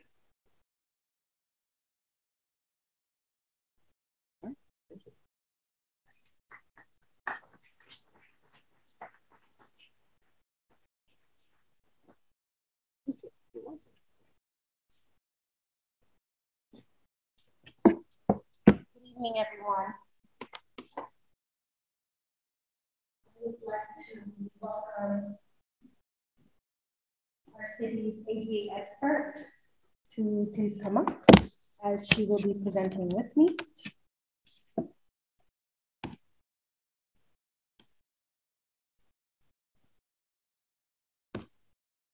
I love the long passwords.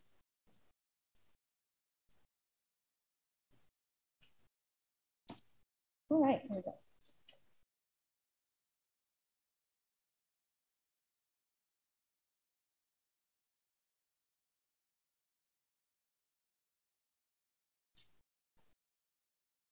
Good evening. Thank you. So the Department of Racial and Social Justice for the City of Somerville is widely known to everyone as the department that is responsible for prioritizing the city's initiative on reimagining policing and public safety. I want to enhance the mission of the department that is specifically to lead the City of Somerville's equity efforts and collaborate with city departments, constituents, and stakeholders to eliminate the institutional and structural systems that create racial inequities, social disparities, and other social injustices as it relates to the city and its services and its city departments and their function. So as of right now, we are prioritizing 9 different initiatives, which is what primarily everyone continues to hear about because we want you to hear about it, because we need your feedback. And this is a community-driven process for the City of Somerville. And that is what the Rsj department is prioritizing, that everything we do is collaborative in nature, community-driven, community-fed, as far as how we move along in the process of these priorities. So we were established in 2021 officially, and we have continued to build the department and its capacity. You can follow us on Facebook and Twitter, and we've recently welcomed new staff members, the Rsj coordinator, Amanda Najim Williams, community engagement specialist, Leonor Galindo, and a public information officer, Hawken Brooks. We worked last year with several Harvard graduate students from the School of Education, and we recruited youth from the City of Somerville to help conduct a short critical participatory action research project to consider the design of what a youth cabinet that would be housed in the Rsj department would look like. This youth cabinet would give the youth of the city an opportunity to participate in the democratic process, to have a voice in policies that are being created, and basically have a voice to say what are the things that are affecting them in their lived experience here in Somerville. So our youth league is just about done with their study, and in November, we will be announcing a date where they will present their findings and what the new Rsj Youth Cabinet will look like. Recently, we have held trainings around what's called PFA, Psychological First Aid. This happened September 20th and September 22nd of last month. Our department, in partnership with the Somerville Office of Immigrant Affairs and the Department of Health and Human Resources, we hosted 2 free psychological first aid training sessions to city staff, frontline workers, and community leaders. And what I mean, and I always like to emphasize this by community leaders, is your neighbor who is down the hallway that you bump into and say, hey, did you hear about this? Do you know any resources about that? Because a community leader is not just someone who you elect, it's also your neighbor who helps you from time to time. So the Rsj department is committed, again, to collaborating with our constituents and our stakeholders and equipping them with a toolkit to help us do this work. The trainings were held via Zoom and facilitated by MindWise Innovations, which is a service of Riverside Community Care. Next week, we will be following up with those members. 130 individuals pre-registered for the 4-hour training, 90 participated. So those 90 participants will join us again next week so that they have an opportunity to have practice and hands-on time for Q&A to practice what they learned in September. For the Hate and Bias Incidents Initiative, again, the community requested that the Rsj monitor the establishment of a system for reporting and investigating and referring hate and bias incidences. We are in the process of implementing a case management system known as FileVine. With this tool, the Rsj department will be able to track hate and bias incidents complaints filed with not just our department, but with 311 and other partner areas like the Summerville Police Department, that receive complaints from constituents. We are able to customize this management system to track any and all relevant information to these particular complaints. And it also allows us to keep consistent contact with those persons who have filed the complaint so that they know what's going on with their case real time. Our initiative around reimagining policing and public safety.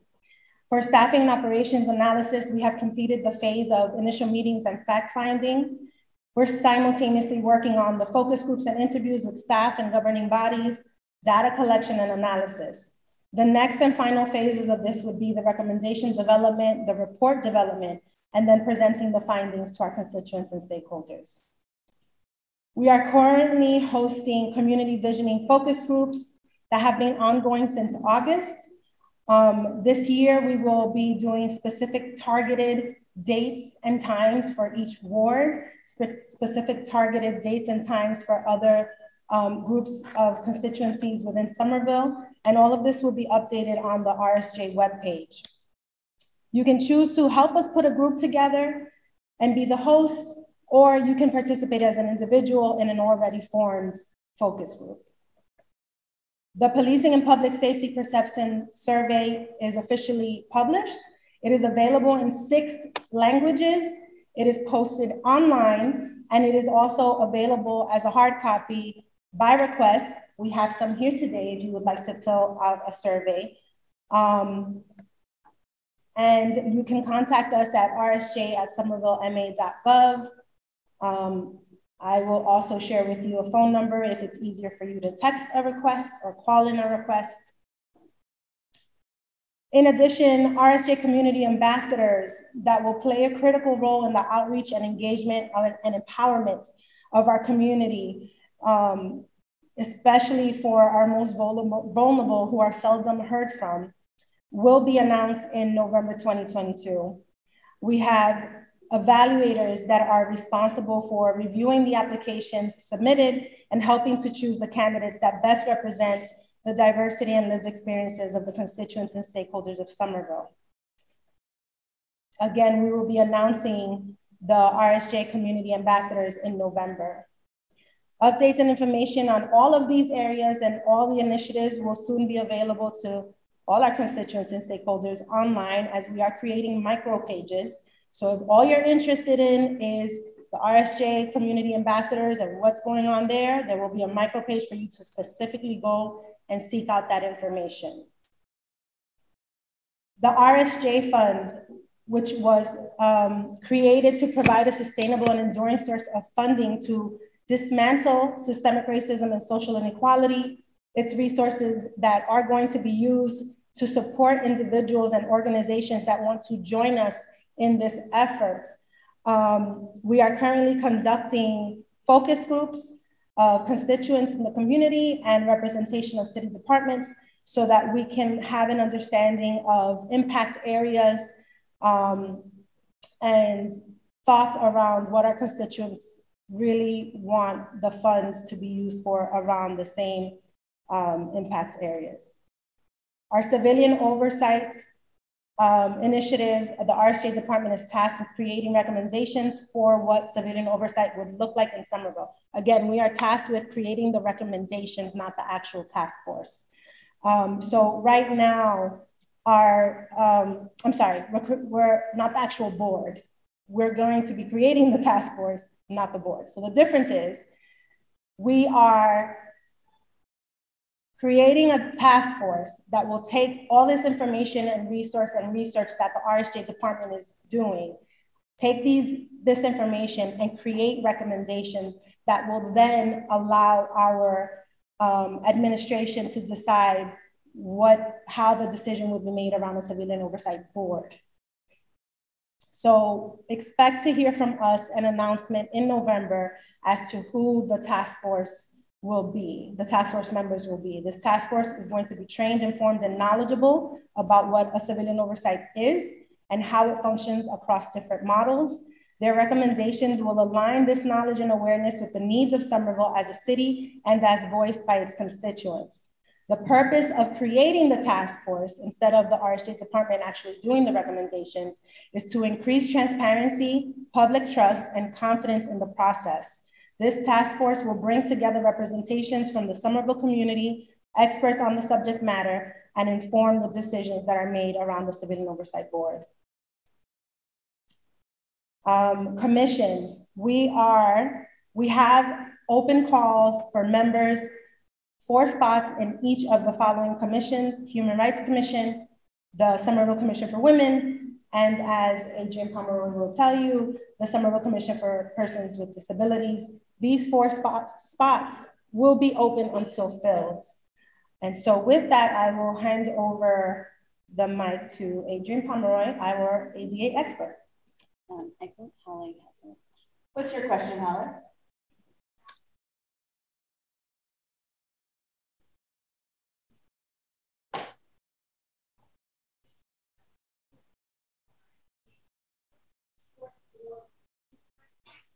They're making open calls for positions, for 4 positions. All of the commissions have 4 open calls for, they're recruiting for the commission's 4 spots. That doesn't mean that that's all they have open. That means that that's what they're calling for right now. So you're looking for 12 people right now. Each of the commissions are looking for 4 people.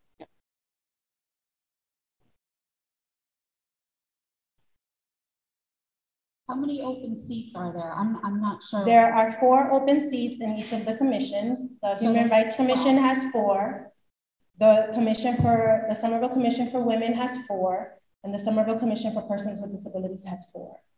And you said that there are open calls out. I can't find any listings for at least the Commission for Persons with Disabilities anywhere on the website. I'd be happy to send you the link. But I've had some people interested in applying and I can't find that. And I'd also like to understand how long those will be open. They're open when you until have filled. applicants that have been put on hold. They will be open until filled. But you have applicants. Yes, and they will be open until filled, and applicants all have to go through the same process. Okay.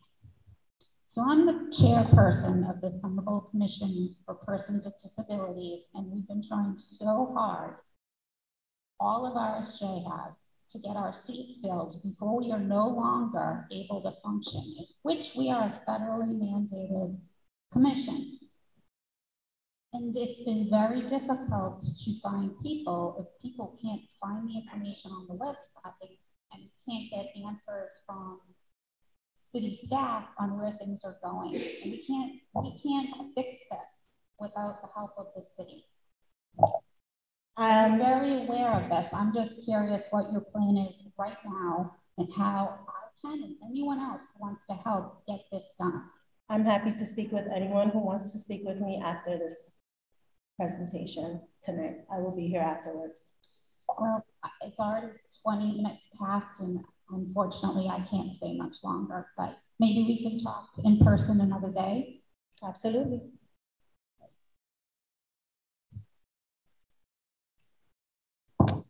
Thanks, Denise. Good evening. As Denise said, my name is Adrienne Pomeroy. I am the ADA, or Americans with Disabilities Act coordinator for the city of Somerville. I am a Somerville resident myself. I am one of the few people who raised her hand when asked if she has a cat.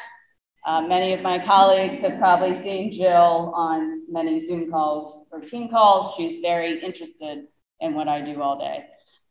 With that said, as Denise said, I get, among many things I do, I get the honor and privilege of being the staff liaison to the Somerville Commission for Persons with Disabilities, who the newly elected chair is Holly, who just spoke. And they are currently recruiting for 4 open seats. Specifically, 3 of these seats are for persons who identify with a disability, and the other seat is for somebody who is a family member of somebody with a disability. Going forward, I completed an ADA internal survey of key leadership staff with the city of Somerville this past spring. And I was really encouraged to find out that many of my colleagues have a really great working knowledge through their own work of the ADA. And this will actually inform internal trainings for City of Somerville staff. And we are actually going to start with our first responders. I look forward to meeting with our companies of the Somerville Fire Department at the end of the month to train them. And then we will move forward with the Somerville Police Department. And then finally, launching at the beginning of November, the community, including all of you in this room, will get a chance to tell me about your thoughts on accessibility and the ADA within the city of Somerville. Thank you so much.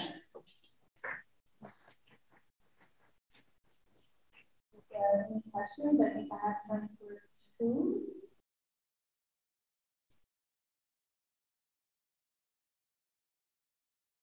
Seeing none, I'm happy. I'm going to stay around afterwards, as I stated before, and I'm happy to have answer questions or have a conversation if anyone has any thoughts or concerns.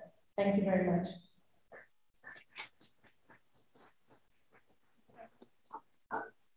Thank you. Good evening, everyone. It's a little late. I know it's getting later. Before I start, my name is Charlie Femino, interim police chief. Would everybody just think back, close your eyes for 10 seconds, not any longer, because I don't want you to fall asleep, to 1984, and picture yourselves sitting in a room like this, a cafeteria of your elementary and or high school. Remember those days when life was innocent? As I donned my first uniform in 1984 for the Somerville Police Department, and then spent the next 32 years here, serving on the police department, rising through the ranks and retiring, my initial retirement in 2014.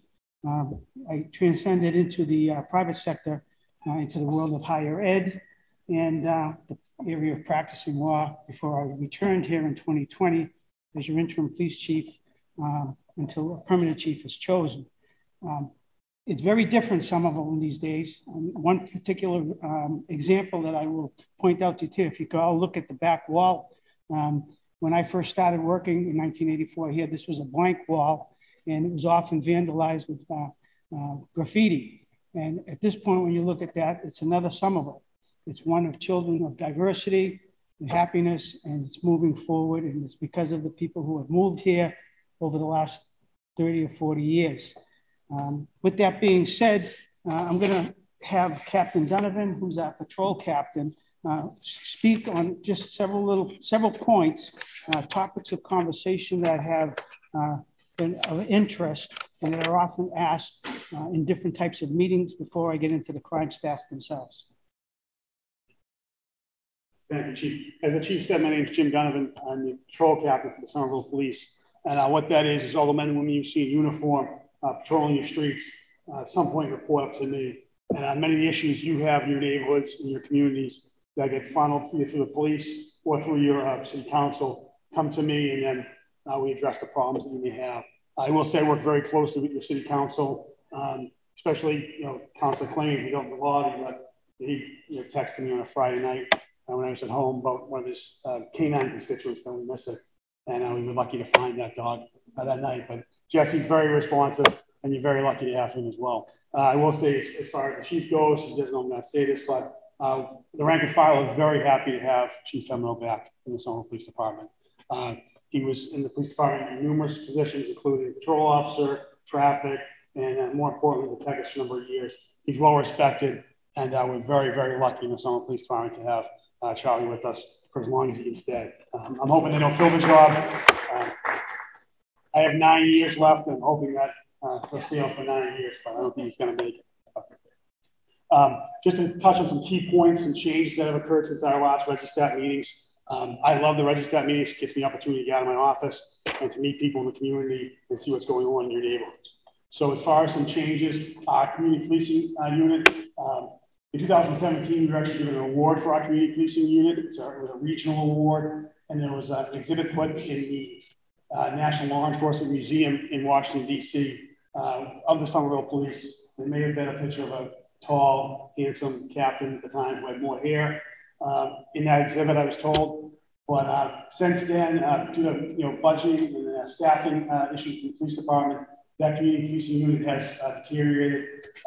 Unfortunately, we had 14 officers originally when I first started here 21 years ago. That was down to 7 officers, 1 per ward. And since then, that has further reduced. Those officers are now have been reassigned to patrol to meet the staffing needs of our patrol operations. Like I said, those are the men and women that answer your 911 calls. They should go to your accidents and things like that.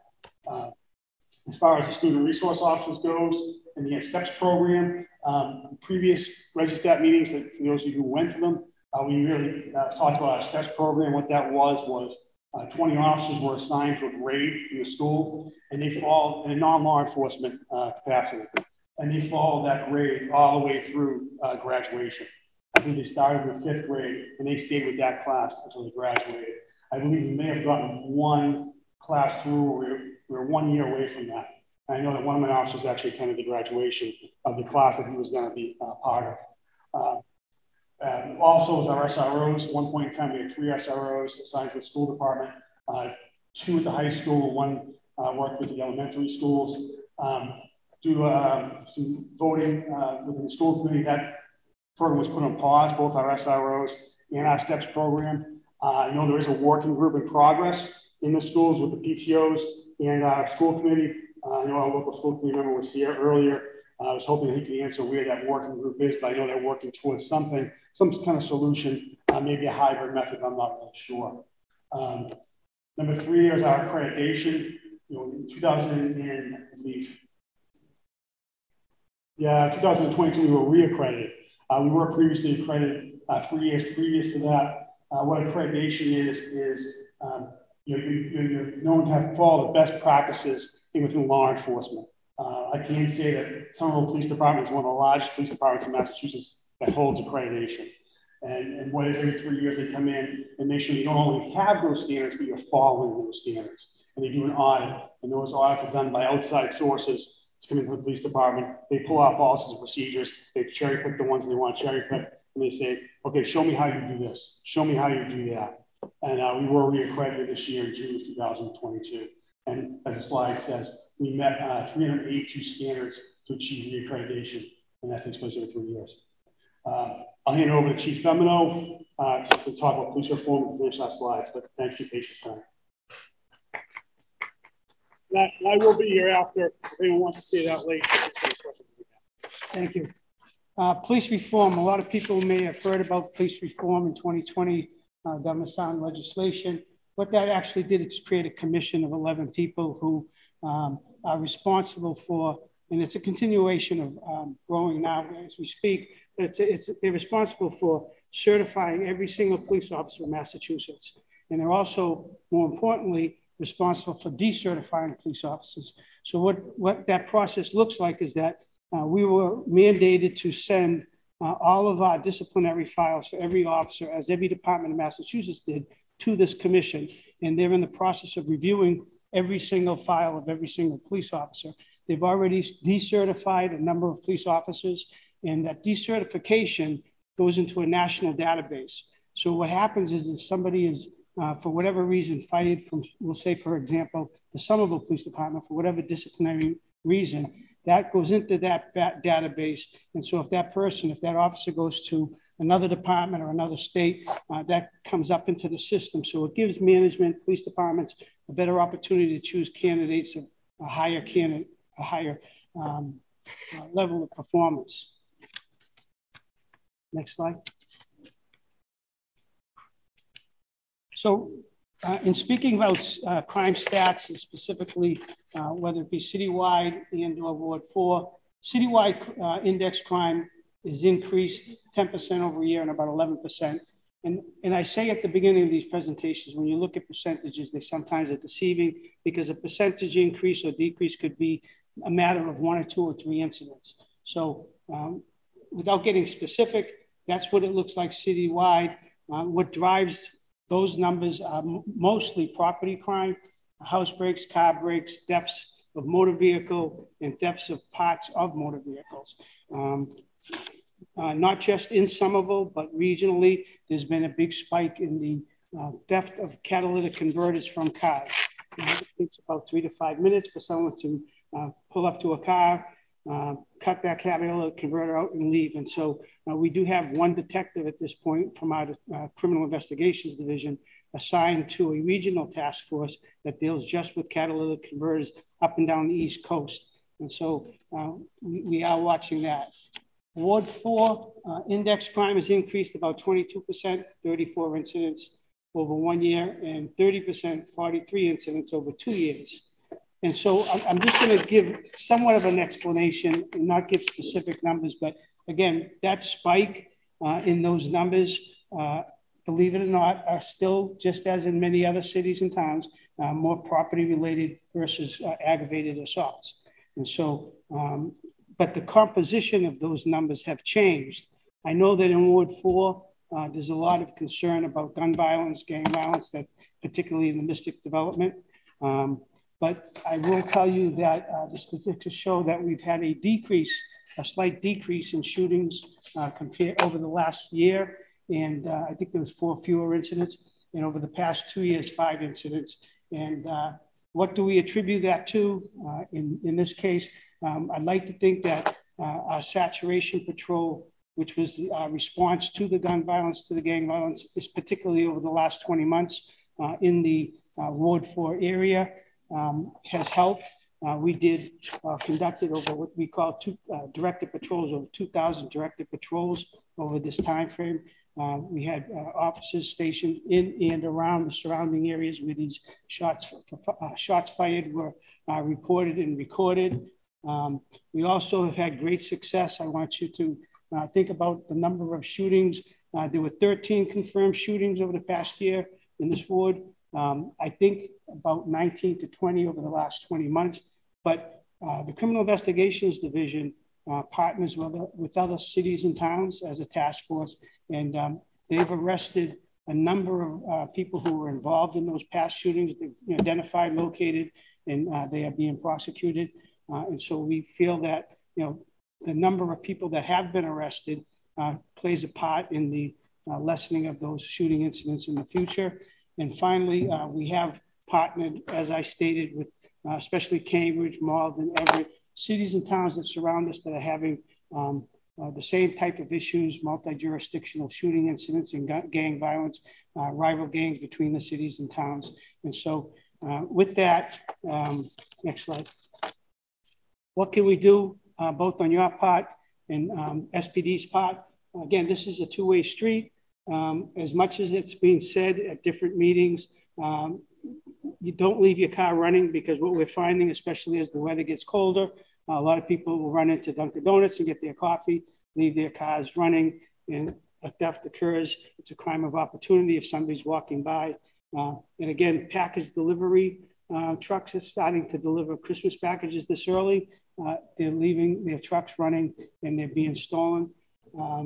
Bike theft has dropped a little bit in Ward 4. But again, cable locks are easy to cut, so be careful where you secure your bike. And on I think the most important thing to point out is if you see something, especially if it's on the overnight hours, to please call the department and report it. That one phone call could send an area car up in the area of where that incident is taking place, and it could prevent future activity there. So if you do see something that looks suspicious, please call, whether it be your house or your neighbors. And we actually deploy our patrol officers based on data-driven incidents. So we have a crime analysis unit, and as incidents occur in different areas of the city, we'd like to shift our resources so that it covers more of those areas where crime, that particular area is being, for instance, if there's a spike in bike thefts or package thefts in particular areas, we'll deploy cars or officers into that area for certain times. If there's a trend or a pattern, we focus specifically on that time frame. So next one. This list, if you and at the end of the presentation, you'll have the number, the link. But these are some of your substance misuse and mental health, domestic violence, support systems. I'd like to point out in that first grouping there, the core, our core unit is staffed right now with 6 to 8 clinicians. Our officers work, they're embedded in our department. Our officers work with them on a daily basis. They read the reports, as well as officers check a box on reports that may have one of those elements in the related call. We refer approximately 25 to 3,000 calls a year over the last couple of years to the unit on an annual basis for follow-up services. Next slide.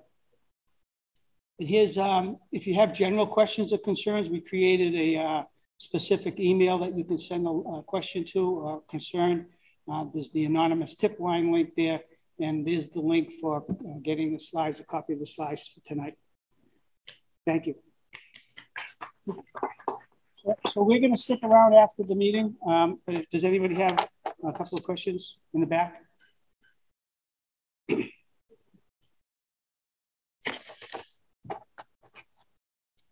Are you the right person to talk to about traffic enforcement? Depends. What would be your question? Well, I walk primarily in the city, and it's really dangerous out there. People go through red lights. People turn right on red when they shouldn't. It's really bad, and it's gotten worse in the last year. Also, I live on Mystic Ave, and Mystic Ave has been completely abandoned by the state police and the city police. People go 50 miles an hour there. There's a speed reader up there because I got it there, not because of anybody else. And so now I know how fast I go, where before I just imagined how fast I go.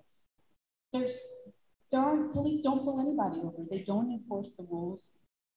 I don't know what to do. You know, I call the police and they say, oh, we're understaffed. And call your state legislators and tell them that the police need more funding. That's not going to help me when I'm walking down the street and there's a car going 50 miles an hour right here. So let me try. I don't know what my question is. It's more like that's a huge problem. Now let me try to address some of your concerns. So I understand it's a concern citywide. You know, there's a couple of things. There's a grant that we applied for that we did not receive this year from municipal. It's called the Municipal Road Safety Grant. That would have provided extra enforcement in the areas of speed enforcement. We did not get that grant this year. It was not the city's desire for us to get that grant. Officers are short-staffed. I get that. I'm not saying or condone that the answers that you may have received are correct. A lot of the problems stem around if it's on Mystic Ave or McGrath Highway, state highways, state police have jurisdiction. So sometimes it's a jurisdictional issue. And I can't condone whether or not the state police come or not. But then, as was pointed out earlier in the presentation, I think that it's not just about enforcement, it's about education, traffic education. And part of that education is traffic calming, and these roadway development of roadways, especially on the Mystic Ave stretch that you saw earlier in the presentation, I think will help slow down traffic. It's a problem citywide, I get it, but these are just some of the areas that we're looking at. And it's not just, like I said, the police department, but I think that what you had seen in the slides previously, those traffic calming types of mobility issues come into play too.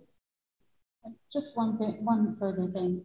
If we want to reduce gang violence, then maybe we should get rid of the highway that connects our part of Summerville to East Cambridge, because we have 38 and 28 that go, it's a highway, and it makes it very easy to get in and out very quickly. And, you know, so we can talk all we want about things, but we have a highway cutting through our city, and MassDOT won't do anything about it. So it affects everything. Again, I'm not going to disagree with you. I think that, there's other roadways in other cities where these kids are coming from, where these gang associates are coming from, but it's also education and trying to find some alternatives for these kids to go to, some resources to help them so they don't become associated with that type of activity to begin with. So I think that's what we're working towards. I work very closely with Denise Capers, and I've been meeting with her on a weekly basis since she came on board. We are working together on reimagining policing, and we are trying to resume some community outreach programs and get to these kids and to have some dialogue with these kids so that they can see the consequences of maybe becoming associated with the gang. Thank you. Any other quick question?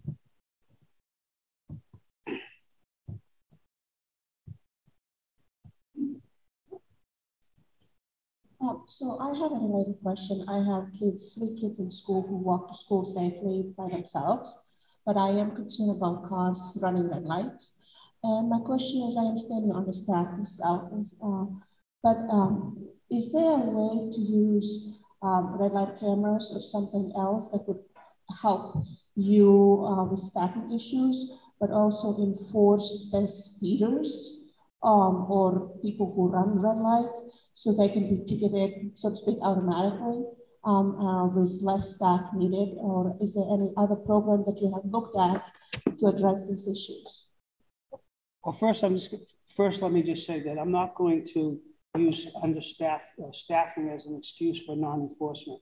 If there's an issue and it's reported to the police, we will usually redeploy our personnel, the traffic department. We have a traffic unit to the areas to watch for speeding. Our traffic officers, if we get reports like that, say for instance, we've had several here at the school, we'll send officers during the time frame where the report of complaint is, and they'll sit there for a week or 2 weeks and do selective enforcement in those areas so that we try to help resolve that issue in that particular area. So if there is a complaint, whether it be at this school or other schools or in other areas of the city, please, that link, that email that I put up there on the board, just send in an area of concern and I'll try to have it addressed at our level. But I don't want you to leave here thinking that just based on staffing, that we won't try to provide public safety or public services.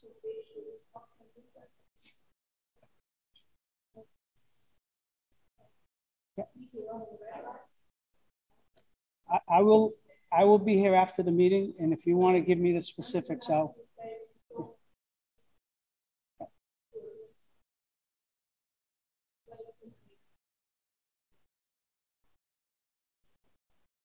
Yeah, I will speak to you right after the meeting. Thank you.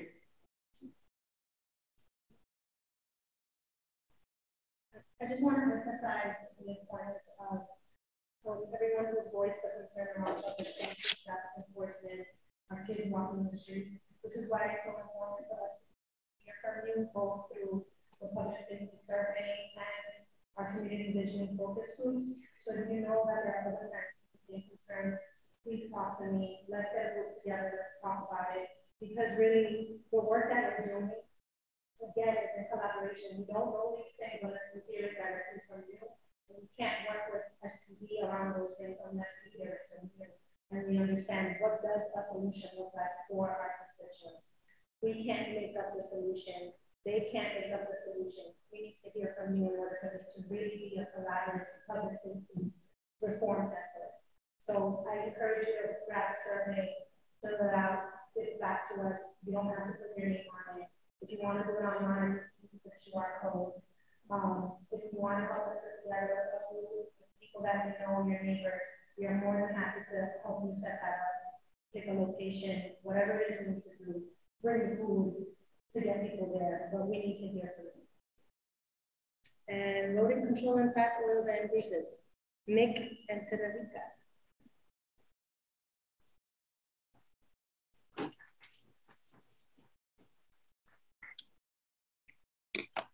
Good evening. My name is Nick Antonovic. I'm the Director of Inspectional Services. We touch upon a lot of things in the city. We handle building, we handle restaurants, we handle non-criminal complaints. But what I'm here to talk to you about tonight is rodents and our FOG program. We'll start with the Rodent Report. What we're showing here is the annual call trends from 311. This is throughout the entire city. You can see Ward 4 is the purple line. What we're showing here is that we see a spike that comes in April and May. That is due to our postcard mailers that go out there to inform everybody of our rodent control programs to go through and call us in and do that. What you're seeing with these amount of calls here are all the calls for the rodent control program and the complaints that come in. What we have seen though with the different programs that we've put in place is that we've had a call reduction over the last year or so. We've gone from 1,180 down to about 820 from 2021 to 2022. And we also in Ward 4, we've seen a call reduction from 111 last year to 85 this year. We attribute that to a couple of different things. One, we're hoping that our new programs are starting to work and that the coordination between the different neighbors and the departments is helping to clean up the areas and reduce the requirements and the items that are creating the rodent issues. What we've also been able to do is that we've moved with Mayor Ballantyne's approval, we moved and recommendation, we moved the environmental health coordinator into the inspectional services department division. And what we've done then is be able to take a targeted approach with the community, our inspectors, and the different systems that we're using. Colin is our environmental health coordinator. And at this point, he has done 27 community site visits this year. We've done in some businesses, we've done some at some of the community gardens.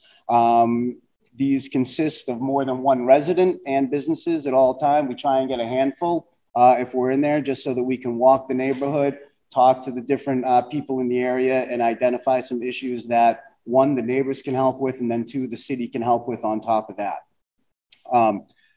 One of the big things that we try and show during these meetings is that the neighbors working together is our biggest proponent to cleaning up the rodent situation that we have.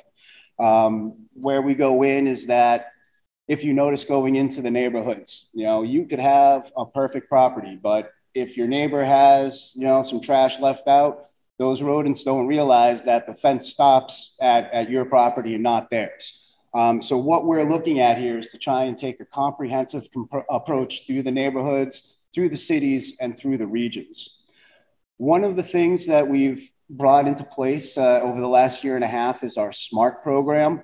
This is a new system of electronic capture devices that we've put out throughout the city. We started out with 4 locations and 50 boxes. Currently, in those locations, we have close to 1,000 captures in the first 7 months. And that is only with 50 boxes. What we've done now is using this type of technology, we've been able to identify the higher areas of concentration of rodent activity. And we've also been able to identify low areas. And what we've done with that now is we are redeploying some of the lower use boxes to higher areas in the city so that we can start working on those and bringing in different situations to handle the rodent problem.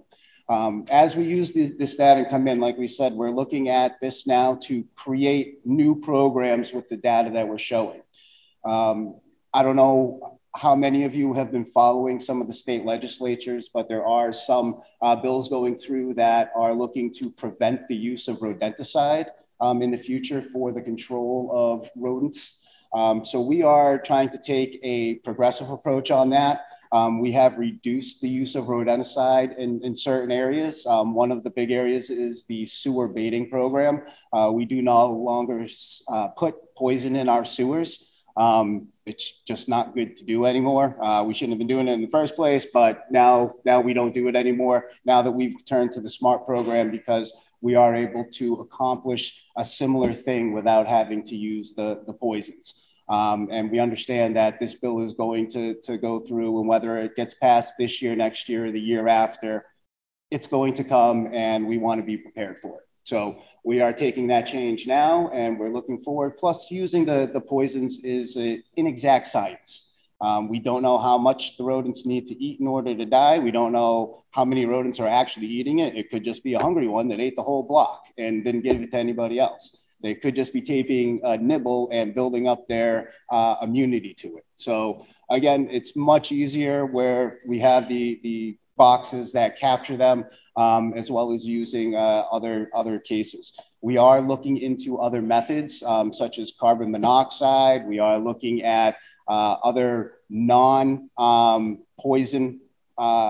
systems that are out there. And we are going to use the data that we get from the smart boxes to inform us of what we should do next. If anybody does have any rodent concerns or would like to set up a neighborhood meeting, please contact Colin Ziegler. You can find his information on our website, and his email address is there. And anybody that would like it after this meeting, I can give you his email address as well to set up a community meeting. One of the other things that we're also doing is to work in the parks. We coordinate with DPW to see where there are some high infestation areas. One of the things that we're looking at is to switch out the barrels in the parks. Right now, we have 2 phases of that working in. Phase 1 is going to be Glen Park, Florence Park, Perry Park, Lincoln Park, Prospect Hill, and Lexington Park. Those barrels are all slated for replacement. We are working through the received quote to get the materials in place, but that is going to be moving forward shortly. We have a phase 2 for the replacements of the barrels at East Branch Library, Allen Street Playground, Grimson Park, Trum Field, and Nathan Tufts. Though that time frame has not been established yet, we're in the process of getting quotes and working out the replacement on those. The other item that I wanted to speak to you all about tonight is our FOG program. What FOG stands for is fats, oils, and grease. These are all things that we do not want to put in our sewer. So as you heard earlier tonight from our engineering and mobility staff, we do have an issue with our sewer system. Part of some of that degradation that goes down there is the fats, oils, and greases going into the storm sewers. It clogs up our pipes. It's not good for the city. It's not good for the water that it dumps into. And DEP has required us not to put it into the system anymore. So at this point, we are going through and we are working with the different businesses in the city that use FOG items. This is mostly restricted to restaurants, but we also have other areas like garages and pantries and things like that may have fats, oils, and greases that go into the system. We have our fats, oils, and grease item up on the site. So if there are any questions, if you think that you have a business or something that is affected by that, you can go on the website, check it out. And if there are any questions, you can send an email to the ISD department and we will get back to you. Does anybody have any questions?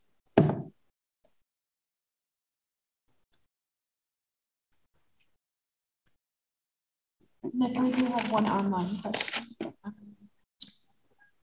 Someone had submitted a request for a rodent survey for the 10 Hills area, and they never heard back.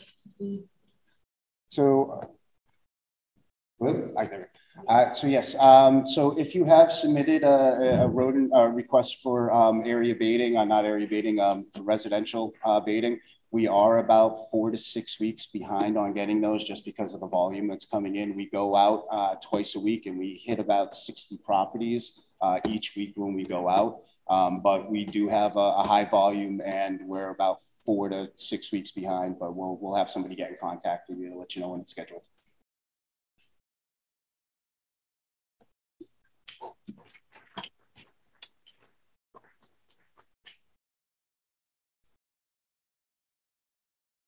Okay. Well, that concludes tonight's meeting. Thank you all for taking the time and staying late. I know the hour is late. If you're on Zoom and you have any additional questions as well as in person, please email cm@somervillema.gov and we will work to get those questions to the appropriate departments. Just a reminder that tonight's meeting was recorded and will be available on City TV's YouTube channel in the coming days. Thank you and have a great night.